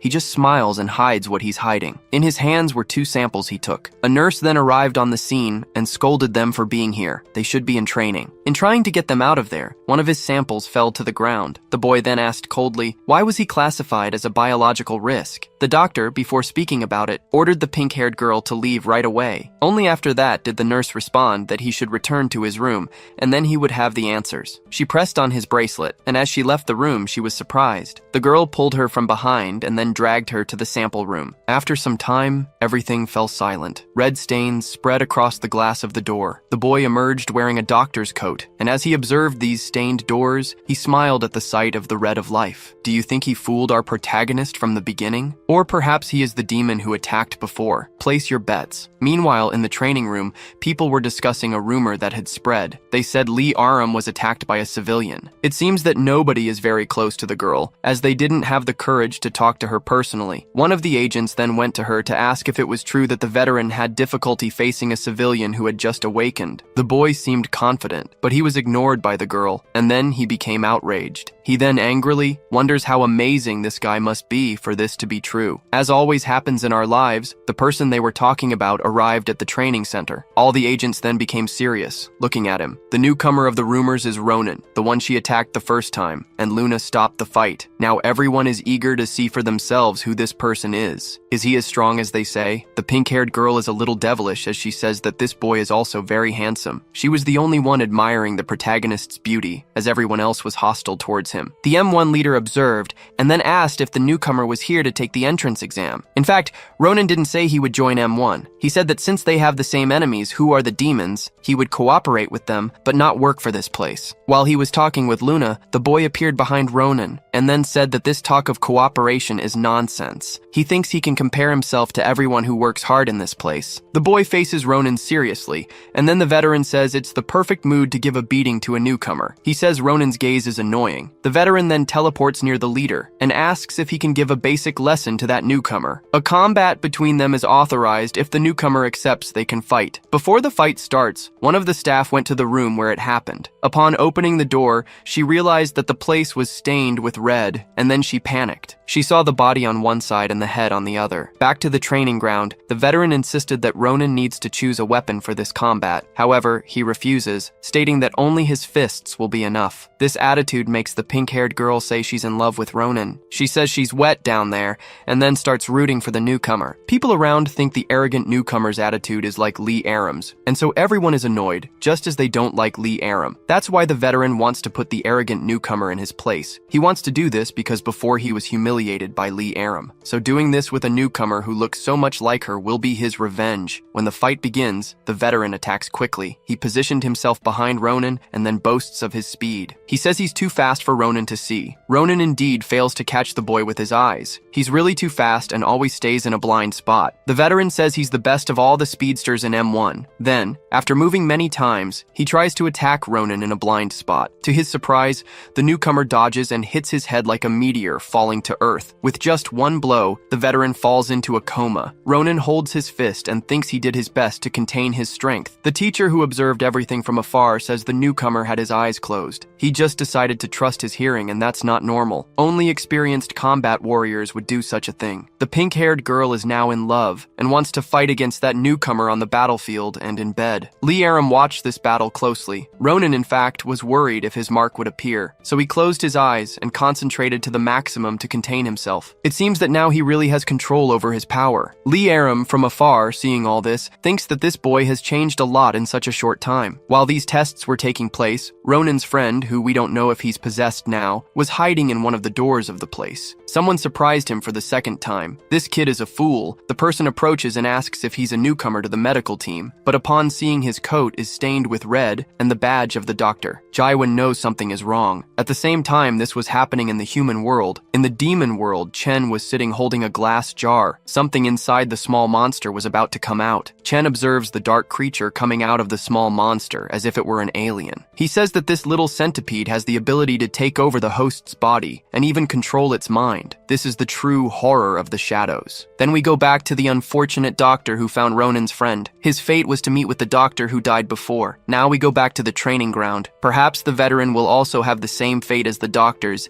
as he is stuck in the same position he was hit. Welcome. This is the exclusive continuation that only privileged individuals can see. Ronan became worried upon seeing the boy's condition. Luna then asked why he was staring so much. Don't worry about him. The medical team will take care of him quickly. While our couple interacts interacted, Liarum found it amusing. Then Luna asked the girl what was so funny that she was laughing. Logically, she wanted to defend Ronan's reputation. As the two girls faced off, Ronan seemed confused, but the pink-haired, crazy girl was rooting for the fight. As this show was happening, the installation leader came to talk to them. The man said that on the amazing street, he must surely have some kind of psychic ability, and if he undergoes intense training here, he will become much stronger. This conversation was interrupted because all the security alarms in the area went off. It was an intruder alert. This shocked the two girls, as it should be impossible to bypass the security system of this location. People wondered if they could be monsters. Ronan's thought was, did these creatures follow him here? The base leader then shouted for everyone to get into combat position. Those who are not combat agents must evacuate the area. The protagonist told the leader that he could fight too, but the man said he should evacuate, just like all the civilians. However, Ronan insisted, saying that his strength could make a difference. Guys, from now on you'll be electrified. Get ready. The base leader says that Ronan has an unknown face, which will hinder the agents from knowing who to attack. Luna then suggested that she could take Ronan outside, since he doesn't have a record in the base to enter and leave. The crazy girl then said she could take this handsome boy outside. Amidst this chaos, people called for the boss, as he was important. The man then just said that the crazy girl should take Ronan outside. Luna should go to the combat post. The girl called C, then said he shouldn't worry. She will protect the handsome boy, smilingly. She asked him to follow her. Everyone at the base organized themselves to look for who this intruder might be. People were in combat position. While searching, they finally found the first clue. In the laboratory, a person was deceased, and it is certainly a victim of this invasion. In the corridors leading out of the base, Ronan asked the girl if there had ever been an invasion here before. She replied yes, but that was a long time ago before she was here. And anyway, he shouldn't worry. She will protect the handsome boy. Don't forget to be grateful to him later in a room alone. Ronan became worried, thinking, if this has never happened before, why now? Just now that he's here. By coincidence, as they walked through the corridors,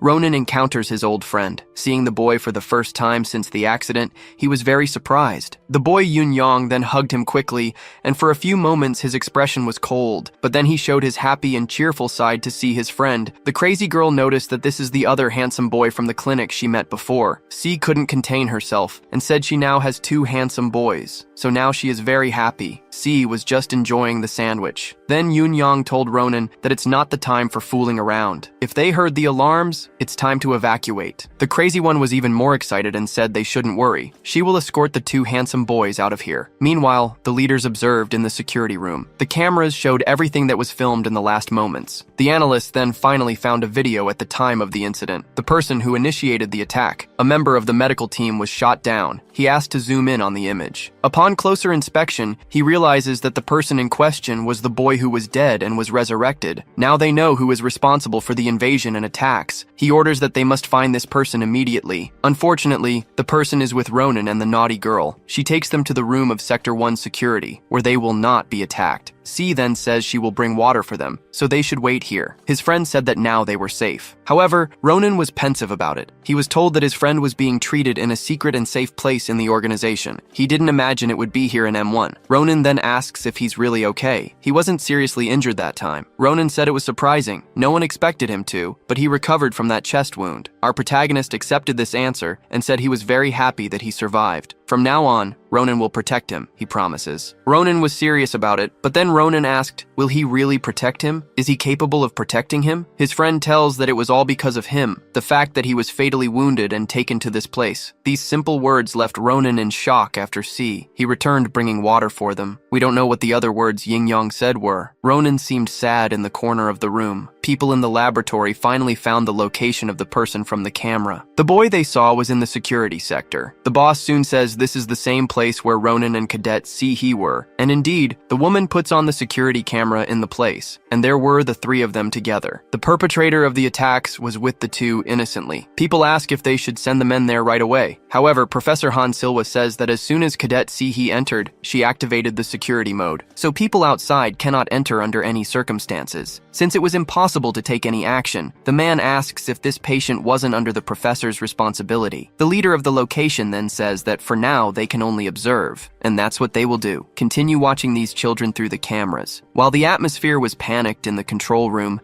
the pink-haired girl was excited to see these boys so handsome. Ronan was very cool, and the other one seemed a bit sick, but handsome too. The atmosphere was strange after she returned with water for them. It suddenly became quiet. Had something happened between them while she was away? way. She then thought that they maybe fought over her. They couldn't resist her incredible lowly body. Now, who should she choose to be hers? Maybe the more serious one. He's the ideal type for Si-hee. As she thought about this, the girl then noticed the bloodstain on the boy's lab coat. This makes him remember before. Why is he wearing the doctor's robe? Yoon-young then says that before in the laboratory, he dropped blood samples and they stained his clothes. He grabs her shoulder and then says that the two had problems because of that before. The intimidating aura made the girl freeze. The boy she found beautiful, and her type was now threatening her like this. See, he was scared, and Ronan noticed it and stopped his strange friend. Do you know where that weak boy from the beginning of the story is? I don't know, guys. Ronan asked what the hell happened to him. His friend now seems like a different person. This made the boy give up keeping up appearances and then started laughing like crazy. It was like Kira when he was discovered. This made it obvious to Ronan who the problem was. He shouted for Si-hee to flee right away. The scientists in security room number 1 then received the order to go to room number 2. Right after that, the head of Department M1 appeared in a hologram to warn the slow girl that the intruder from the base was in front of her. It's Yoon-young, Ronan, and everyone saw this alert from Ji-ye. What Ronan saw next was his old friend showing his claws and attacking Si-hee. The girl was still stunned by the information and would die from this attack. Our protagonist then heroically intervened and held his opponent's hand. Who is he really? The cynical boy didn't respond, just kept making jokes. But for Ronan, it was clear what this was, this demonic hand. The girl, Si. He then, now realizing the reality, decided to attack her enemy. Yoon-young could dissolve his body into shadows and then disappeared into thin air. Si. He hit only the void in front of her. She didn't know where the enemy went, nor even the control room through the cameras. The professor says that he seems to be the same monster from the incident at school, so maybe this student is being controlled by that monster, and this possibility terrifies the professor. The other agents ask how she can be sure that the monster could parasitize a human. Unlike the other agents,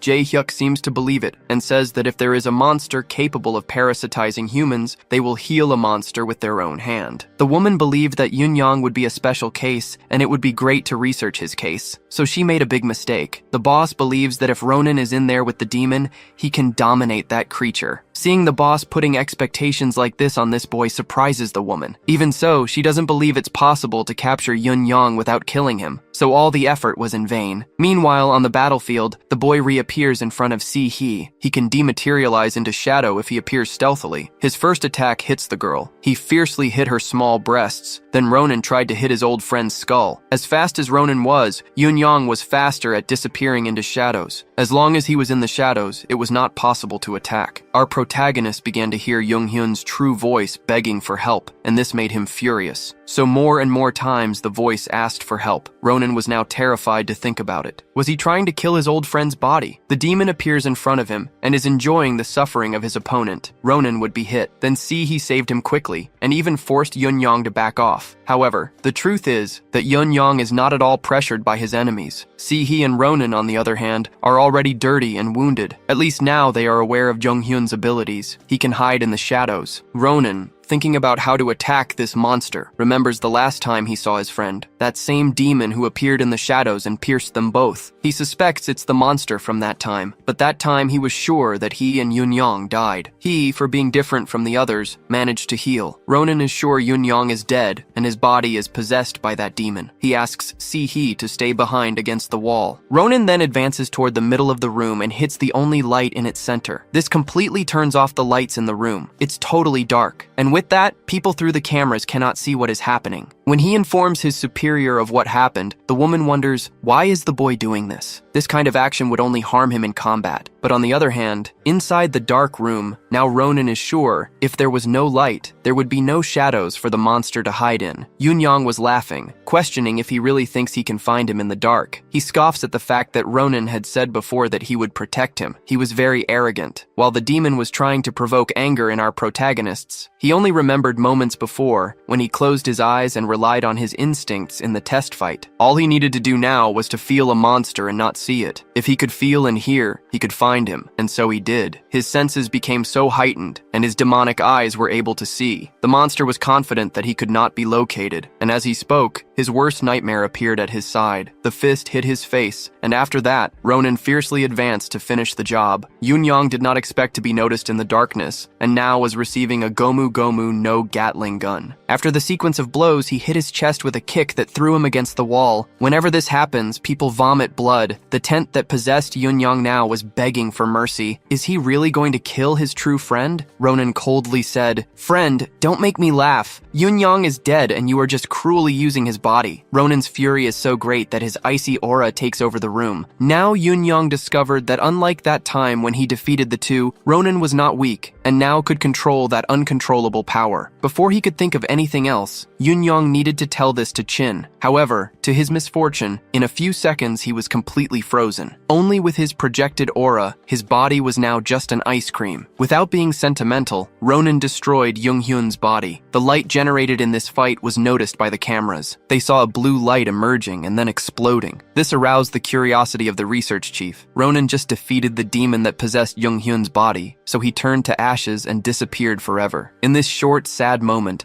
Ronan thought that now Yun-Yang cannot have a grave. He will never be able to peel even after dying. This is very unfair to someone who never did wrong. When the head of department finally manages to open the security room and enter, all they find is a cold place. It's as if it had snowed inside. He asks if everything is okay. Ronan coldly walks past them and doesn't even say a word. He just leaves the place with a sadness that can only be felt by looking at his back. Moments later, the M1 leader held a meeting with his agents to understand what happened. The head of the research department explains Jung-Hyun's situation. That day of the incident, the boy Yun-Yang was lifeless, and she knew that a monster had possessed the student's body. It was never possible to collect samples from demons as they turn to ashes after they die. She thought it would be a great opportunity to get a sample from a demon that possessed a deceased body. Her mistake was being careless, as at first, it didn't seem like there was anything wrong with the boy. Then, suddenly, he took these actions, and this case happened. The men then ask, why did the demon possess this normal boy? The M1 leader says that Yun-Yang was Ronan's friend. Surely this demon took the body of this boy to get close to Ronan. Jae-hyuk says that demons are after Ronan. Now what he can't understand is what's so important about Ronan. While they thought about it, Ronan was still walking to leave the M1 base. On the way out, he thought about the same subject. That demon was after him. If they are capable of possessing people's bodies, then he can't trust anyone anymore. While he was sadly walking, Lee A-rum was waiting for him and then questioned why he hesitated to defeat that demon. This question was nonsense for Ronan, so he didn't answer. The girl then says that if he hadn't hesitated, see, he wouldn't have even gotten hurt. To this question, he just walked past the girl and said that Yun-Yang was his friend. That should explain to anyone the reason for his hesitation. However,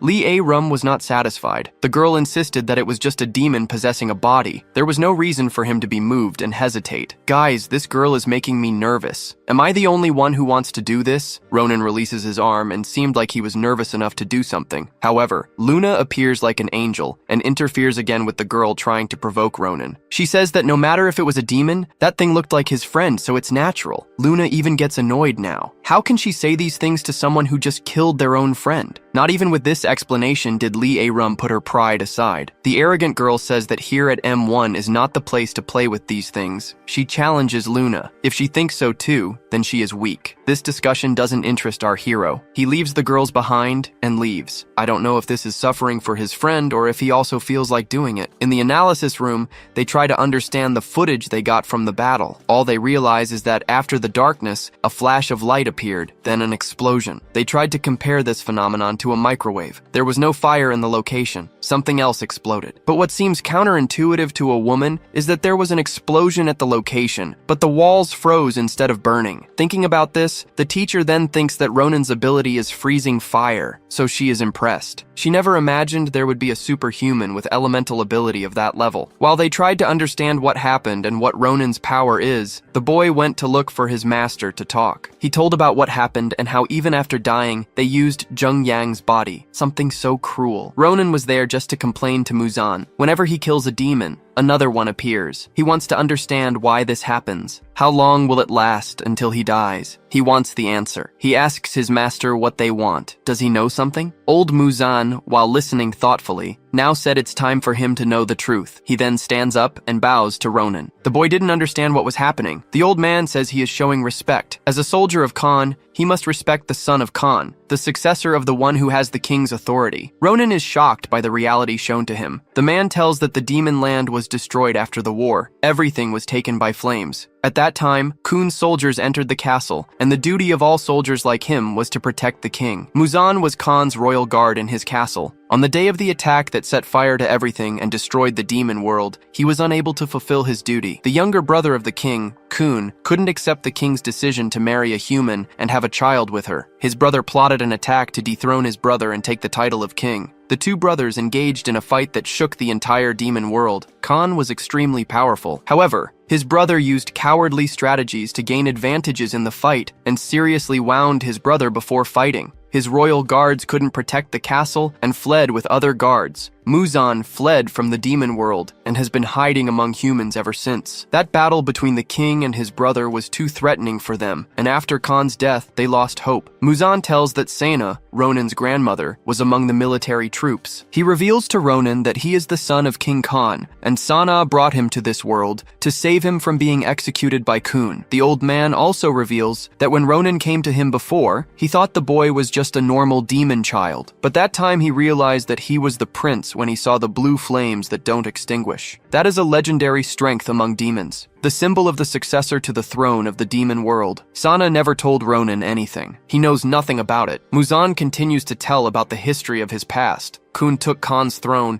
and now he needs to eliminate the threat to his authority. He wants to kill the true successor of the old king and steal the key that entitles him to the throne. Only then will Khun become the true king of the realm. So that's why all the demons are after Ronan. Can someone explain to me how they ended up somewhere else now? Muzan says that Ronan holds the fate of both races in his hands, so he cannot die. I think these are the memories of that conversation, because now our hero was running in the rain to hide any tears that might fall. He just thought he needed to get stronger and take responsibility. We are shown that on that night the castle was being destroyed, and our protagonist's mother, who was just a human, lost in the demon world with her son in her arms. All she could hope for after her husband Khan's death was that she would be next, and the same for her son. Now why did they come back to the room talking? This author is crazy. Old Muzan continues to tell the story. He says that Sana probably wanted to delay this war as much as possible so that Ronan could have a normal life, because when they find out that he is the key, he will never have peace again. That night, Muzan returned to the castle, as he thought everyone had turned to ashes with the king's death. He and his soldiers then decided there to flee to the human world. The king's power is the key to opening and closing the rift between worlds. When Khan died, they hurried to pass through the rift before it closed. Ronan's power is also the key to opening the dimensional portal. That's the other reason Khun wants to find Ronan, to be able to open the rift to attack the human world he hates so much. Muzan says that if this happens, both the current king and the monsters that inhabit the demon dimension will come to Earth. Certainly the current king plans to make an extinction of the human race. So we return again to Ronan in the rain. He now knows he is the key to the destruction of this world. His power that he tries to master is the same power that can open the rift between the two worlds. On the other side of the rift, demons watch over the passage. The current king came to see why everything is shaking. One of his demon servants says it is the gate that is resonating with the power of the key, and this started happening recently. Khun knows that if this happened, it's because a power of the key has manifested completely. His servant fears that Boy could lock the rift completely from the other side. If he does that, that small remaining rift will close too, and thus it will be impossible to go to the human world. Khun gets irritated with this possibility and wants to know more than ever where Chin is. He still hasn't been able to fulfill his mission. Chin spends all his time staring at the rift in the sea. As Chin watched the sea, now make sure that the key awakened. The precious child of the queen finally woke up. As she said that we are shown the past on that terrible day, the human called Hua Yun, who married King Domain Khan, entrusted her child to Sana, that was Ronan. She handed her child to Sana because if she didn't survive, he wouldn't have to meet the same fate. It was entering that night that Ronan was entrusted to Sana's arms. The woman then accepted this challenge and took the baby with her. That night, Sana also made another terrible choice. She went to her son, who was Chin. In her arms was his younger sister. Sana was very relieved to know that he wasn't caught. The boy stayed hidden with his sister without making any noise, so he escaped. She then tells her son that now she has a big job to do. She then tells her older son that as soon as she leaves, he must flee with his sister without looking back. He doesn't understand why this behavior, so she shouted that she didn't have time to explain. He should just obey. On the way to the forest,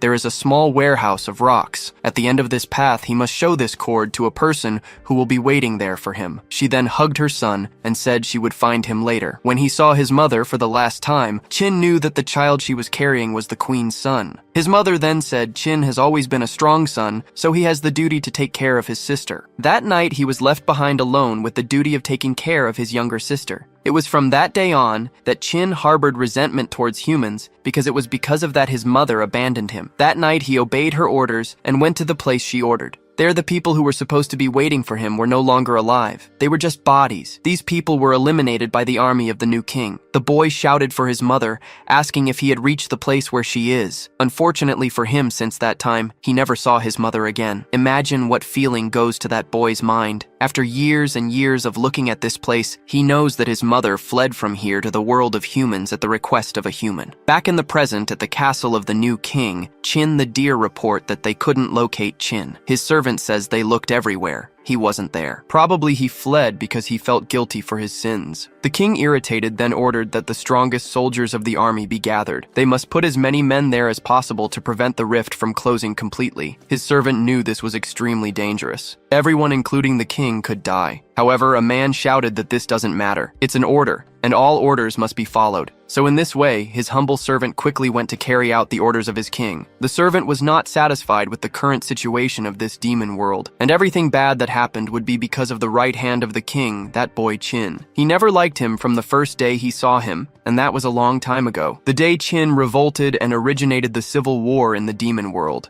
One day, 2 homeless children came to Chin's soldiers. He asked to join the army and was belittled by the soldiers. However, even in front of adults, he didn't restrain himself and shouted that he could become a stronger soldier among all and defeat them all. This shook the dignity of the soldiers. It was too much arrogance for a child to say that. It was that day that the servant met Chin. He was still a child. The boy shouted that he would fight for the new king, and even if he was stopped by the soldiers, the servant recognized and asked who the brat was. He was just a war orphan, and they would kick him out anyway. The servant that day saw Chin's gaze and allowed him to stay, asking if he wanted to become a soldier of Kun. It was to scare the boy. The man said that to become a soldier of Kun, you must be prepared even to die for Kun. So mocking the boy, he said that if he is ready for that, he has to throw away the most precious thing he has. He can show his loyalty now. His sister was trembling, holding his clothes as she realized what this meant. Would the boy be willing to sacrifice anything for the new Kun? So looking at the boy for a few moments, he was sure he wasn't, and left the place. He ordered them to send the child away. He's useless on the battlefield. Time then passed, and the atmosphere had become more hostile in that area.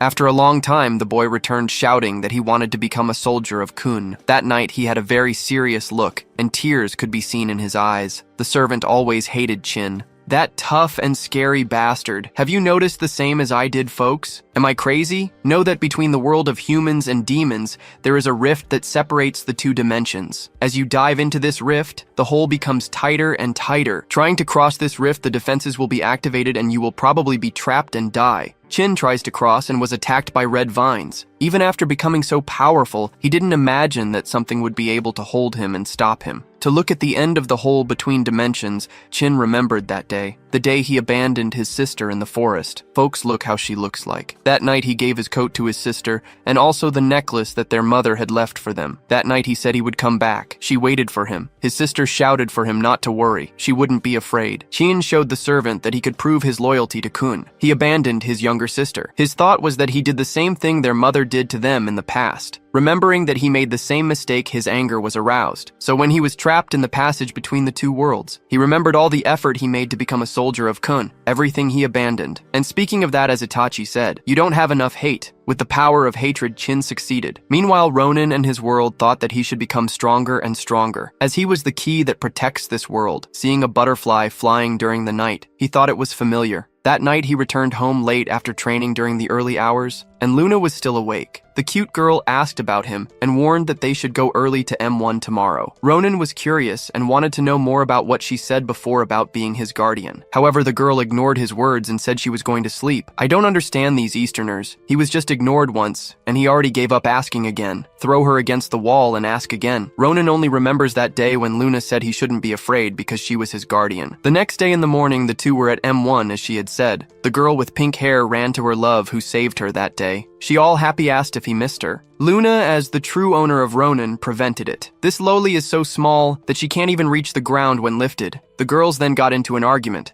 He questioned if she was his girlfriend by any chance to interrupt her. Then the girls faced off. Ronan just watched without understanding women's mind. The fun was interrupted when the teacher finally appeared. She ordered Sihi to return to the training room. Unfortunately for Sihi, she won't be able to stay close to our protagonist. As she was dragged to the training room, the girl shouted words of love. After she left, Luna said she was relieved. This girl is so clueless. The teacher then said that Luna should also go to the training room. Only Ronan will stay. By coincidence, the woman asked Ronan if she thinks she is his guardian to stay by his side everywhere. This question seemed innocent coming from the woman. So Luna said he is not registered yet, so it would be good for her to be around. However, the head scientist ordered her to go. The responsibility for Ronan here is not hers. Ronan then, as a gentleman, tells Luna it's okay. She can focus on her training. Leaving her alone, our heroine was worried. Does she know things we don't know? Ronan was taken for tests. They collected digital and blood samples, all possible tests. He wondered how many liters he would have to lose. The woman subjected Ronan to all tests, and after that, she took him to talk to the MANHWA chief. He explained that these tests were for his biometric information registration.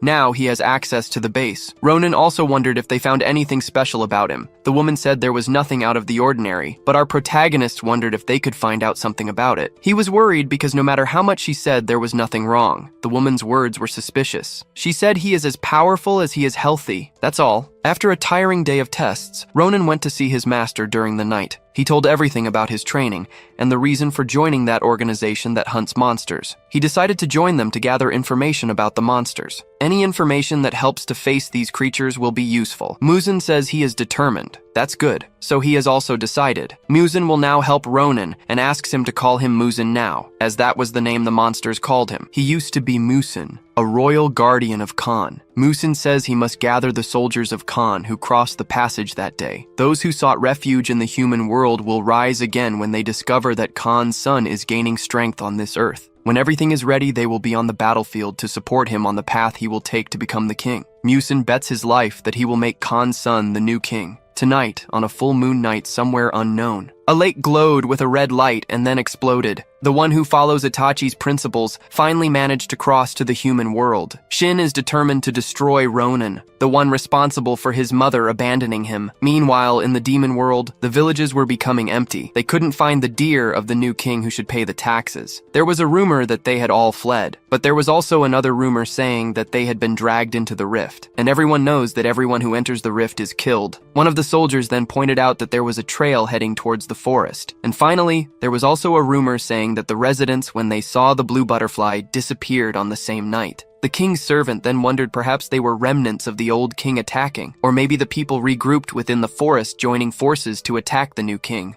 All he didn't need right now were forces opposing the king at this moment. So he ordered to search inside the forest for what is happening at the bottom of these forests. A blue butterfly hovered over this place, and then we returned to the human world. A couple was watching the mysterious case of a blue butterfly coming out of the water like a fish. The mysterious insect was captured. Shin destroyed it and said it came through the portal and is used for spying. Shin ordered him to be quick and not to kill. Just go after. Luna was walking during the night and then noticed that someone was following her. She couldn't see his face or sense his presence. Her plan was to lure her pursuer to an empty place and then attack him. Along her way, Ronan was on a bus and saw his girl. The direction to her home is in the opposite direction. Where could she be going at this hour? While he pondered, Ronan felt a demonic presence. He didn't need to think much and pressed the button to get off. After some time, the monster lost sight of Luna, and then a steel bar that was supposed to crush him was easily blocked. The creature transformed into a horrifying monster with a snake body. Our lovely girl then said she already expected it was a monster. But why was a monster following her? The creature then communicated saying that she knows well what he wants. The monster then attacked Luna. She could run over the snake's tail because she was very fast, but she was caught. The creature held her wrist and threw her forcefully to the ground. After such a powerful blow, she seemed unconscious. The monster then said he expected more from the blue butterfly group. So where's the key? Luna seemed unconscious. Then she began to emit a red light. Her claws manifested,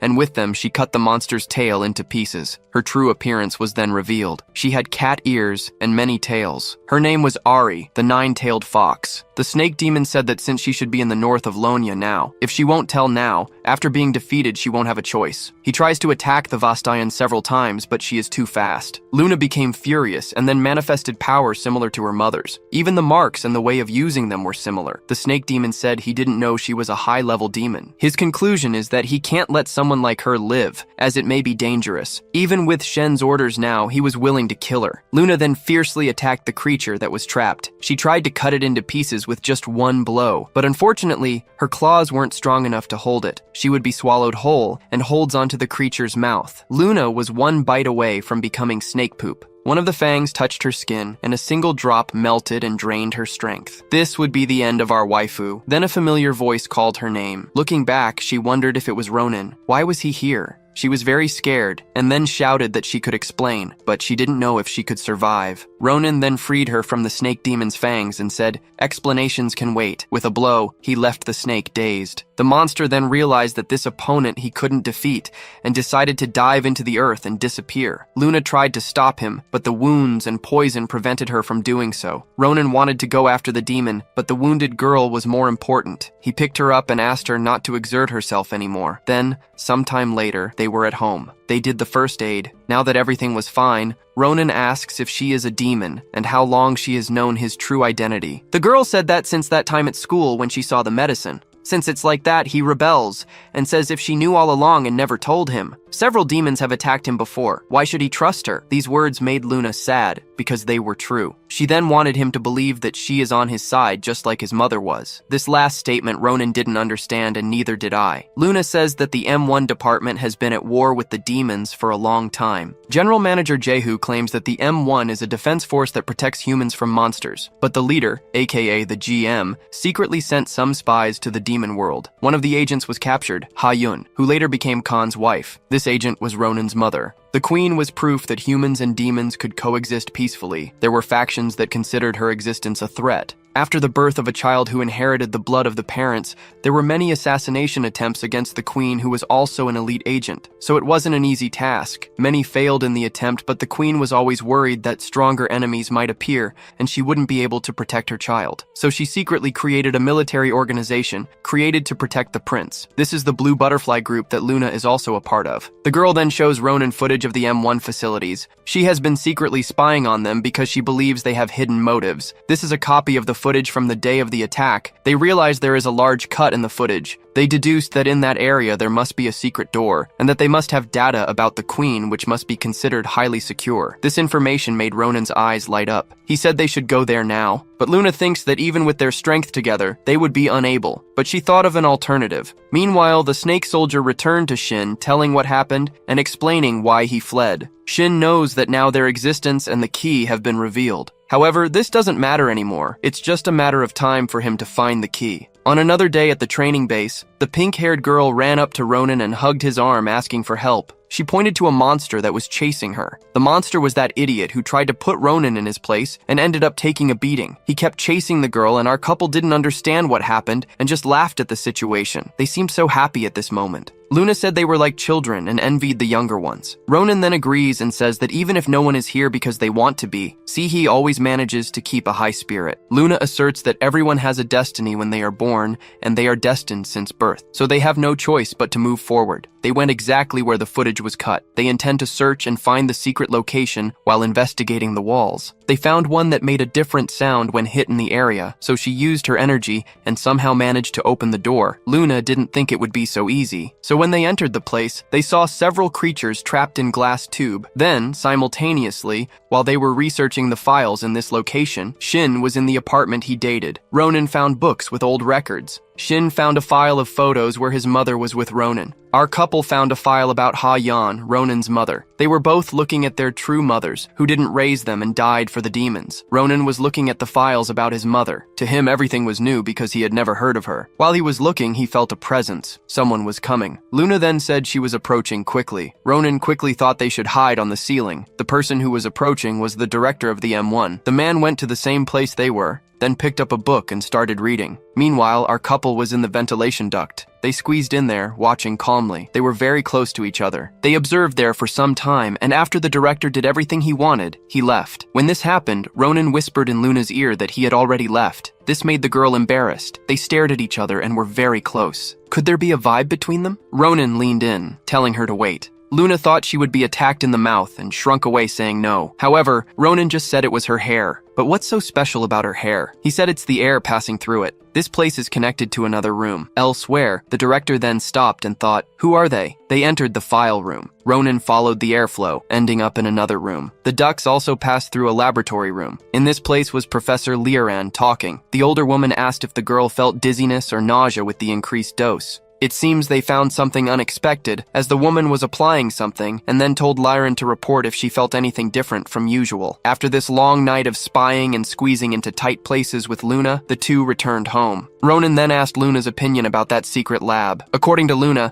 Liran has always been suspicious. Even during training, she always overdid it. Ronan suspects it's related to that. He hands the phone to Luna to see. He took a photo of that from his mother's files. This information is unexpected for her. They are coordinates from the bottom of the sea in very deep waters. The marked location they suspect is the infiltration route to the demon world, the same portal that exploration group used to go to the other side once. Luna then asks, are they training Liran to do the same thing his mother did in the past? Ronan thinks so. Meanwhile, Shin was in our protagonist's apartment and tore Ronan from his mother's photo. This is what Shin wants to do in practice too. Shin is surprised by the building's security. This place should be empty. What are you doing here? Are you a homeless person by any chance? The worker also asks, how can someone be so tall? Unfortunately for this innocent person, his end was not fair. He was just doing his job. In the demon world, the creatures were chained. Monstrous animals were brought and sent to the abyss portal and thrown into the vortex to increase the size of the portal. One of the monsters broke free and was about to attack the guards. The king approached and secured the meat for the barbecue. He was furious because the number of soldiers hadn't increased. Why? His servant was afraid to tell that people are fleeing to the forest to join Khan's resistance. King Kun was not pleased with this. He put his loyal servant over the vortex. Kun questioned his servant Barrow why he is mentioning Khan's ghost's name. Barrow pleads for mercy only. The king then throws him to the ground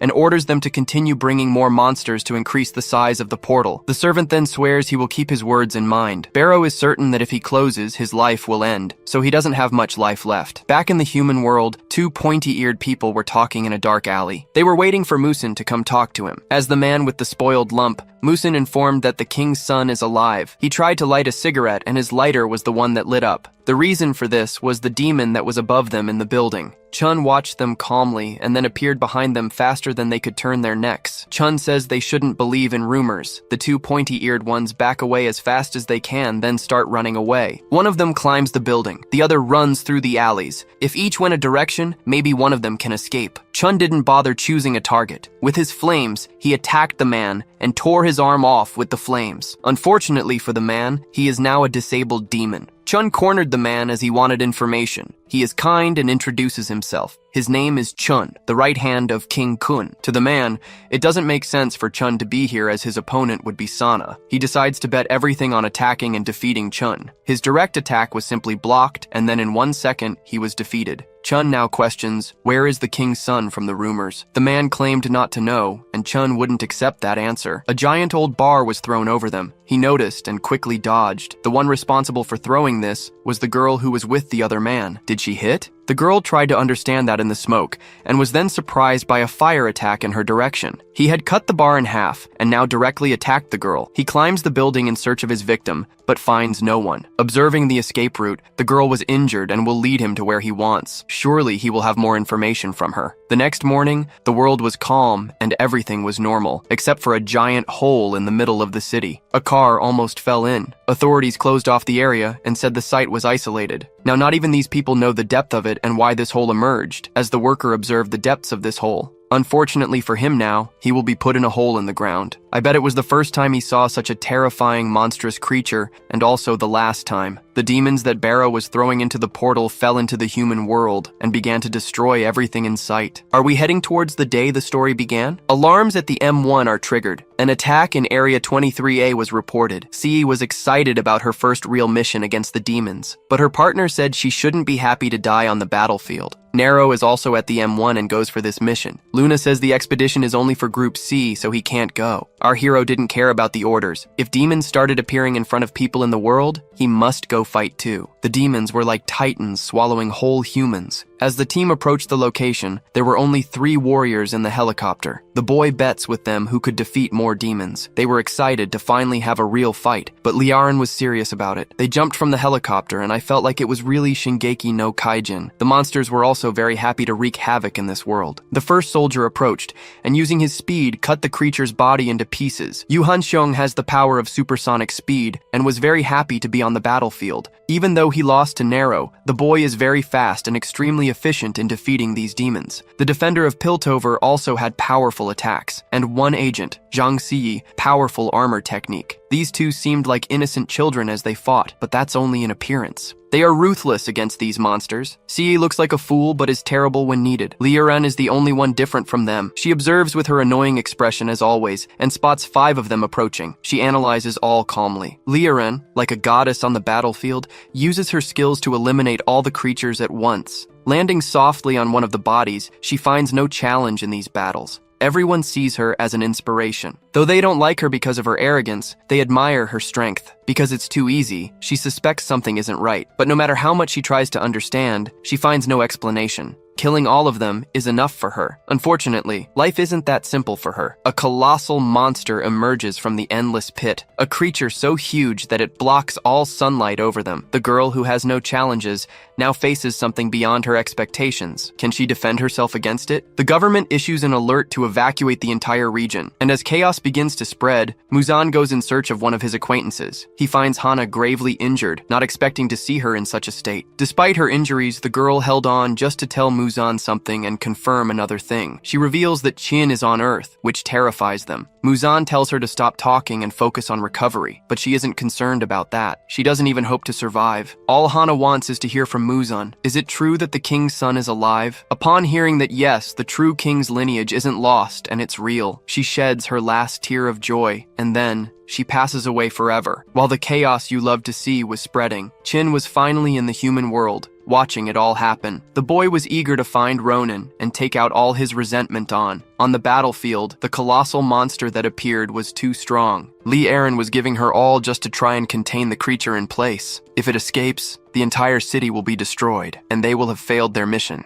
Unfortunately for her, they will fail to stay alive too. When Liarin was about to become demon feces, the boy she despised appears heroically and saves her life. Ronan was more powerful than she thought, defeating the monster with just one strike. The giant creature began to turn to ashes, and all the agents said it should be impossible. C went to hug her knight, and another boy said it was just beginner's luck. Liarin, on the other hand, said nothing. Luna went to help her and extended a hand, as it was still dangerous. The girl refused to accept help. She was always like that, Luna said. Calling her was useless. Eren stormed off the battlefield angrily. The wounded were taken from the place, and many people were affected by the creatures. Seeing these people, Ronan knows part of this is his fault. Luna says they should return to M1's base. Ronan tells his partner that this isn't over yet. He is sure this is just the beginning of the attack. Sometime later, Muzan went to his allies to inform them that Qin has returned. Everyone must know that he is the right hand of Kun, the current demon king. Qin is known as the strongest demon in the demon kingdom. However,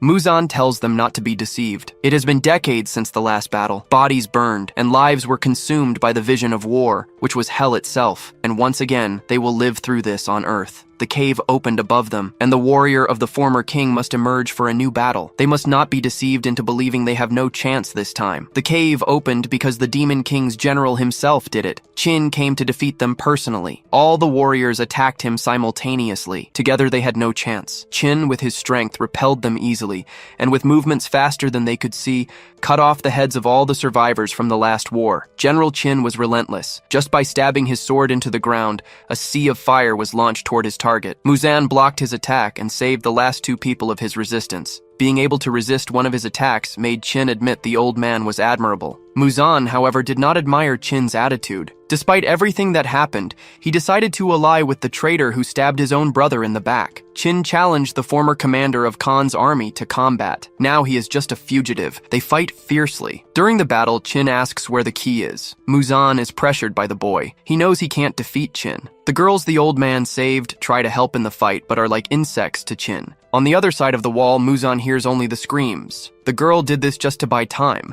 but soon the wall was broken and Qin emerged and escaped. Those few seconds were enough, but now the girls have lost their lives. But that won't be enough to make Qin give up on finding Muzan. He goes to the city and passes through the civilians. People around think this strange person is part of a movie. Maybe they're filming a sci-fi movie right now and they don't know it. Qin, since his childhood, has hated humans. Seeing these people around him awakens that feeling, so he attacks them. The young man was unlucky enough to be the first victim, being split in two. Doing this is a relief for Qin. While the executioner hunts Muzan and destroys the city, the old man flees at top speed. For the old man, the people he just lost were his last companions of his long life. They were the young ones he promised to help, and now they were sacrificed so he could escape. Like in his past, his path is stained with the blood of thousands of people, and that hasn't changed. Qin is searching for Ronin, and the old man needs to ensure the king's son is safe for the right moment. Muzan can feel that Qin is sacrificing people to force him to reveal himself, but to protect the king, he can't do that. During his hard journey, many important lives have already been lost. Now, the true king is about to reappear. But can the old man watch so many innocent lives pay the price for his journey? Qin has no reason to pity these people. He holds an old grudge because his mother abandoned him for a human. His childhood was hell, and he wants to make these people pay for it. A young man hiding under a truck would be the next victim, but as we suspected, the old man couldn't bear any more blood on his path. Why did this bastard decide to act only now, when it was his demon friends being sacrificed? He returned and attacked Qin, calling him a coward for using innocence to lure him out. Qin, on the other hand, says Muzan is an idiot. He isn't using these people to lure him out, but to cleanse his soul. Revenge is his goal. There's no reasoning with him. So Muzan tries to use his strength. No matter who faces him, Qin can't be defeated. While this deadly battle raged on the other side of the city, the site of the first battle was being evacuated. Luna tells our hero that someone is chasing the Blue Moth. The beautiful girl says she can't give details here, but the Blue Moth Group is an organization trying to help Qin reclaim his throne. While the couple discusses this, Lirim notices and watches them. We can't understand this girl's true intentions. The M1 leader contacts them to inform the M1 agents that there is a Code 9 situation 4.1 kilometers from their location. A Code 9 situation is happening now. For those who don't know, a Code 9 means a legendary level enemy has appeared. Images from the scene show two human-like figures in combat that could destroy the entire city. Ronin recognizes one as Muzan, but has no idea who the black-haired guy is. The other agents shout that this is completely different from the other monsters. Even the arrogant Lirim is afraid of these super strong human-like monsters. Luna should recognize the black-haired person, but Ronin is the most affected by these images. Without thinking, the boy runs to the battle site. See, he says the handsome guy should stay here to save her, and another says Ronin is running away in fear. Luna follows him, saying it's too dangerous for him to go alone. She will go with him at least. None of them know that one of the people in the images is Muzan. Not long ago, this old man was a master and helped Ronin more than anyone else since his grandmother passed away. Luna follows him but isn't sure if he should really join the fight for those people. She says that to M1 agents, Muzan is just a demon to be defeated. If he really wants to save him, they must get there faster than the others. She commits to helping her partner. Ronin thought he'd have to face this battle alone, but now he can count on her. On the battlefield, Qin has already destroyed everything around while attacking Muzan. The Demon King's right hand says Muzan is not bad, but there's nothing he can't cut. Channeling his power, his demonic eyes radiate hatred, and his speed destroys everything around him. Muzan can't react faster than she moves. All he can do is rely on his defense. His ability is to have skin tougher than diamond, but even that isn't strong enough, and his arm is cut off. With his black blade, Qin slices the old man's arm into pieces. Qin says he's starting to get annoyed. Muzan sacrificed so many lives to keep hope alive that one day the true king's lineage would rise again, and now it's all going to be lost. The heat from this attack melted his arm, and the wound can't be closed. Someone who controls this kind of power can destroy anything. Qin warns that the light will be next. His look says this won't end until Muzan is in pieces. Muzan gathers his strength. Though he can't defeat Qin, maybe he can wear him down. The young man is arrogant, and by underestimating him, Muzan might surprise him. He shouts that this will only end when his head rolls. His powerful attack forces Qin to defend with his sword. The boy can block it, but not as easily as before. He acknowledges the old man's power is like a typhoon. Too bad he holds back to spare nearby people. Qin approaches to fulfill his threat of cutting the leg. To his surprise, the old man was still motivated, and as Qin steps on the ground, stakes charged with energy emerge from the earth. Muzan had a moment of hope, but soon felt his leg was shorter, and his stakes too. Behind him, Qin was perfectly fine and had carried out his threat. The power of the young far surpassed the old. The boy recognizes Muzan's skill, but now it's time for him to pay for betraying the demon race. The price is his life. Knowing that all he tried to protect will be in vain, Muzan accepts his fate without hesitation. Recognizing his worth, Qin says he will make it painless. Though Qin shows respect, Muzan doesn't feel the same. He calls Qin a wretch who trampled on thousands of human and demon lives. What right does he have to speak for the demon race? Qin feels something different. What aura is this? Does the old man have an unknown ability? No, this energy is not from Muzan. A huge power is approaching. Before Qin could understand what it was, its source hit his face like a meteor. Ronin's attack looked like Goku throwing a Kamehameha. His face was filled with anger. When Muzan saw the boy, he felt a mix of emotions, remembering his past when he served King Khan, who always said that a king must be able to protect himself and his followers to deserve being served. At that moment, Ronin's back looked like that of his sovereign. Muzan saw his king in the boy, and a symbolic tear appeared in his eyes. Ronin was there to defeat the demon, destroying the human city and threatening his master. Luna introduced herself as part of the Blue Butterfly group there to help him. She said M1 agents would arrive soon, and they would surely destroy everything. Luna was determined to get him out of there, but something caught her attention. Qin appeared. The attack had destroyed his clothes, but left his body unharmed. Ronin realized this person was different from any monster he had seen before. His power was immense. That sword was dangerous. It could definitely cut him. Qin had found the person who seemed to be the key, the human boy who was the reason for his hatred against humanity. The same hatred was in our hero Ronin, who despised demons for attacking humans and causing his beloved grandmother to sacrifice herself. Before the two boys could fight, Luna intervened on the battlefield. Both were surprised as Luna transformed into her demon form. She asked Ronin to let her handle Qin. Ronin opposed, saying it was too dangerous. Luna firmly insisted that with M1 arriving, Muzan had to be taken away, and Ronin should do it while she held off the demon. Her words convinced Ronin, and he asked her to stay safe until he returned, thanking her for doing this. Luna might have had another reason for her actions besides Ronin. When Qin saw Luna, he felt a confusing mix of emotions, reviving old traumas. Many years ago, he had abandoned his last family, causing him years of nightmares. In his quest for power to avenge the humans for taking his family, he left his younger sister, Rim. Luna, hearing this name, didn't understand how he knew it and demanded an answer. Qin hesitated to speak again, making Luna furious. She attacked, demanding he answer her question. Qin couldn't defend against her strike. Luna used all her strength, slamming him to the ground with a powerful impact. She spun in the air and used her strong legs to hit him directly, preventing him from reacting. She grabbed his neck, asking again how he knew the name, a tear visible on her face. Qin weakly said, Rim. Luna screamed that her name was Luna, protector of King Khan. Qin, exhausted, said he endured all his suffering because of Luna, even after she died. Why was she alive and well? He had believed his sister was dead. As the siblings reunited, the M1 squad arrived at the new battlefield with the super demon. Lee Aaron was ready to redeem herself. Everyone else was terrified by the scene. The fire was consuming everything. Even a fuel truck couldn't cause such destruction. She ordered everyone to focus immediately. Her attitude was different because even the arrogant M1 agent knew that any mistake here would be fatal. Meanwhile, Ronin struggled to carry the old man away from the scene. Mizan's body was growing lighter, turning to ashes like all demons when they die. Ronin's tears fell like rain. Was Mizan unable to hold on a bit longer? Ronin had already lost his only family and his first friend. Now, his only master, whom he trusted with everything, was leaving him. Mizan's last words to his student were that the living must bear the responsibilities of the dead, but they also have the power to change the future. Mizan said it was a pleasure to know him,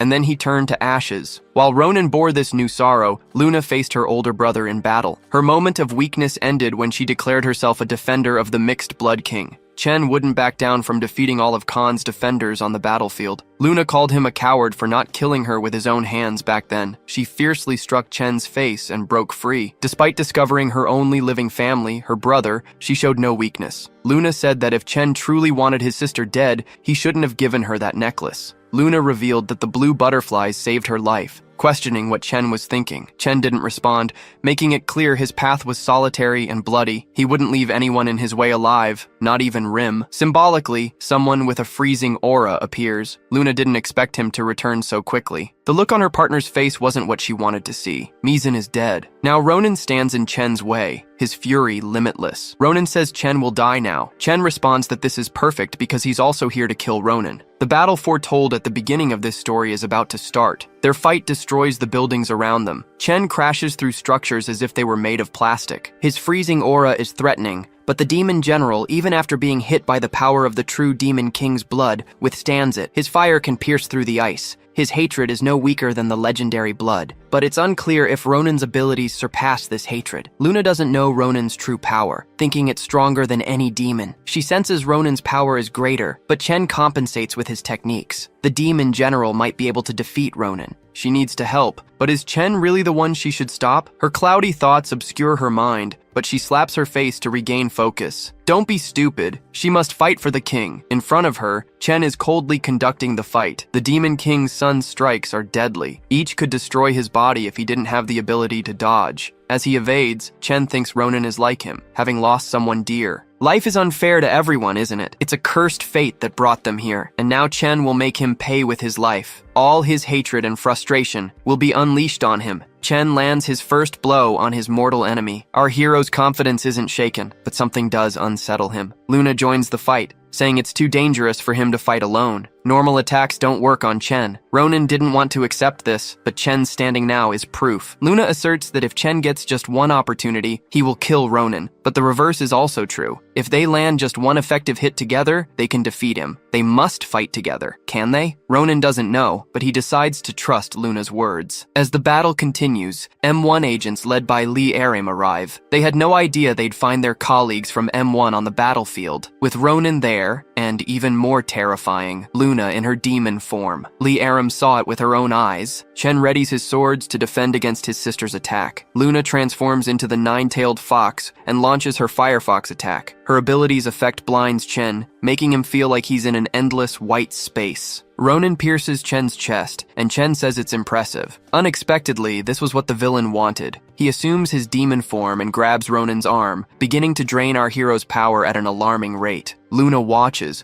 unable to do anything, not even defend against the random attacks being thrown her way. The energy of the true king's son is so immense that it cannot be underestimated. He releases all his power, more than Chen can absorb. The energy is so vast it can be seen throughout the city. The M1 members watch helplessly. Ronan's energy pierces through the human world, into the demon world in another dimension. All the demons under Kun's control have been waiting for this moment. Kun and his armies are tiny compared to the great pillar of energy tearing through the skies. The regicide shouts that the time has finally come. After waiting for so long, they will finally take the human realm. He commands his army to bring all the suffering their people have endured back to the humans. All the thousands of demons receive the order. Eliminate all humans. The M1 agents couldn't believe what they were seeing. The sky was cracking, and a massive portal was opening before them. This was the beginning of the invasion of countless monsters and demons from another world invading Earth. See, he saw someone running on the rooftops. It could only be handsome Ronan. They didn't know how they got here, or why she was in that state. But Liarim had suspicions she couldn't stop thinking about. The city's residents were confused at first, but they soon realized the world would never be the same. Unimaginable creatures were falling from the sky, biting their butts. Demons that would make the bravest men tremble like cowards. The chaos we saw in some earlier videos was becoming real, but now, it's a bit later, almost night. Monsters were attacking from all directions, and people from all professions were meeting in early afterlife. Here are some scenes of the city from various angles. The M1 leader was informed that the code for situation had worsened. The captain asked for a status report. The agents couldn't defeat all the monsters in such a situation, but the captain didn't seem worried. He just instructed them to follow the plan. He had prepared M1 for over a decade for this. In another place, we see Luna, the girl with pink eyes, gravely injured. Near her house, someone is lurking. Ronan ran as fast as he could to get the first aid kit, and when he returned to the room, he saw the steel windows had been destroyed. This meant his girl was in danger. Luna was unconscious, and Liarum was about to make her permanently unconscious, gathering her power in her hand to do so. Ronan stopped her. The super strong boy got in her way, but she was determined and attacked him too. Ronan didn't understand why she was doing this. The girl stated she had something to show him if he didn't understand yet, pulling back Luna's blanket. Liarum showed what she wasn't mistaken about. He needed to see it. The girl's chest wound was turning to ash. He should know that only monsters do that. Liarum said that for someone to survive this and have their wound turn to ash, Luna must be a monster. All monsters must die. Ronan told Liarum to stop being stupid, but she was completely convinced this was true. Ronan covered his girl again and calmly affirmed. They had been fighting together for years. Why does this matter? The girl was ready to attack unconscious Luna. To her, the past didn't matter. If she was a monster, she must face the same fate. Ronan stopped her and let his freezing aura be felt. Our protagonist made it clear to the girl that he too was not human. Ronan explained that monsters had been trying to kill him, and if humans also became his enemies. His look was as cold as an iceberg when he said this. He didn't know which side he would fight for. The girl felt a chill down her spine, and the room seemed to become freezing. Ronan approached and wanted to know her decision. Would they be enemies? Upon hearing through the radio that the city was being destroyed, the girl called a truce. It didn't matter who he was. If they were fighting on the same side, then they were allies. That applied to Luna too. Ronan stayed to take care of his girl and cleaned her wounds. Our hero did everything he could to help her. Now it was up to her to resist. Ronan then donned his clothes from the first chapter and went to fight. The regular M1 agents couldn't handle the large monsters and were in trouble, but the elite agents could defeat them. Sia celebrated being very strong, but her partner's ugliness demotivated her. The two continued destroying the demons together. Meanwhile, Liarum returned to the battlefield to do her best against these demons too. She was the most powerful of the agents and could eliminate dozens of them at once. Her motivation was incredible, but no matter how powerful the girl was, as she continued defeating dozens of creatures, she was surprised by a demon who wanted to eat her. Her arm was bitten, and the force rendered her unable to react. Another arm destroyed the monster. Ronan had saved the girl once again. This was happening a lot lately. Our protagonist was relentless against these creatures. Liarum saw him in combat once more. Every monster around was defeated. He wanted to know where Chen was. His face made his intentions clear. Liarum felt that chill down her spine again. The girl reported that there were no sightings of him attacking anywhere, so he must be hiding. The girl says that if he waits a minute, she can go with him, but the pain is too much for her to bear. Liarum decides she needs to return to the base to heal, but something was strange. Her wound was releasing ashes, just like Luna's wound. Chen was calmly watching the city being attacked by demons coming through the portal. One of his servants came to report the situation. The humans were being crushed like insects. His subordinate said it was because Chen had found the key, and the Demon King would reward him well for that. The news was good, but when the subordinate mentioned the girl with the blue moth message, Chen became tense. The subordinate didn't notice, and revealed that they almost managed to eliminate the girl earlier. Chen then grabbed the monster by the neck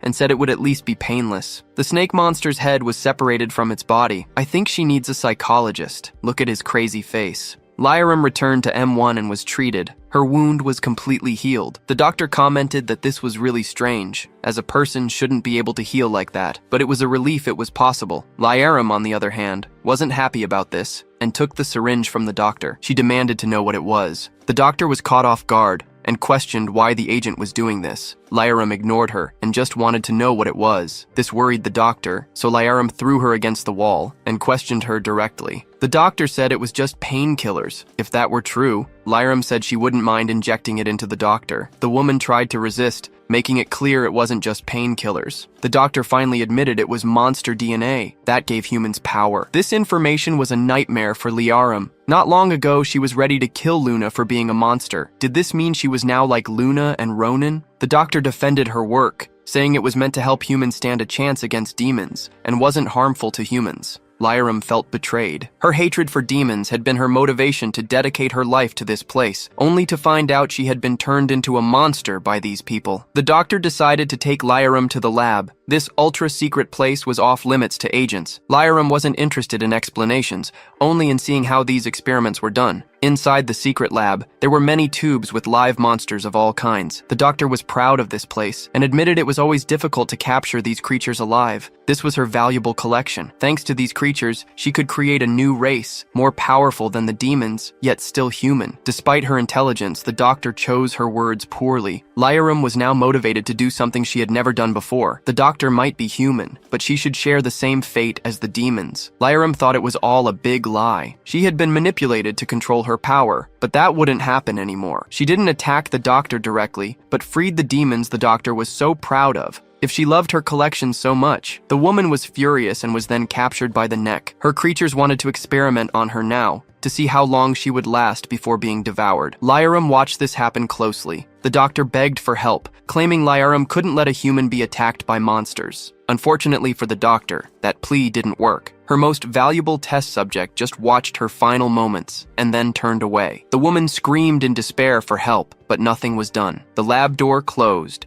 and the demon's jaws did too. Sometime later, Luna opened her eyes and was fine. To her surprise, the girl who never liked her was waiting for her to wake up. Luna didn't understand why she was here. Did she come to kill her? For the first time, Lyram talked normally with Luna. Luna didn't know if Lyram knew she was a demon. Did she know about Ronan? Many doubts filled her mind. So she asked, "Are you here to eliminate me?" The girl responded, "Is that what you think after I did my best to treat you?" How could Luna trust Lyram now? The girl got straight to the point, saying Ronan was the only one who could fix this situation, and Ronan would only fight if Luna was safe. She was there because Ronan would protect them. On the battlefield, the agents were being defeated. Finally, the only one who could change the fate of the Earth was here. Ronan fought and destroyed everything in his path. Our hero thought while fighting. He didn't understand why he had to do this, or why they were after him. But if the only way was to eliminate all the demons, then that's what he would do.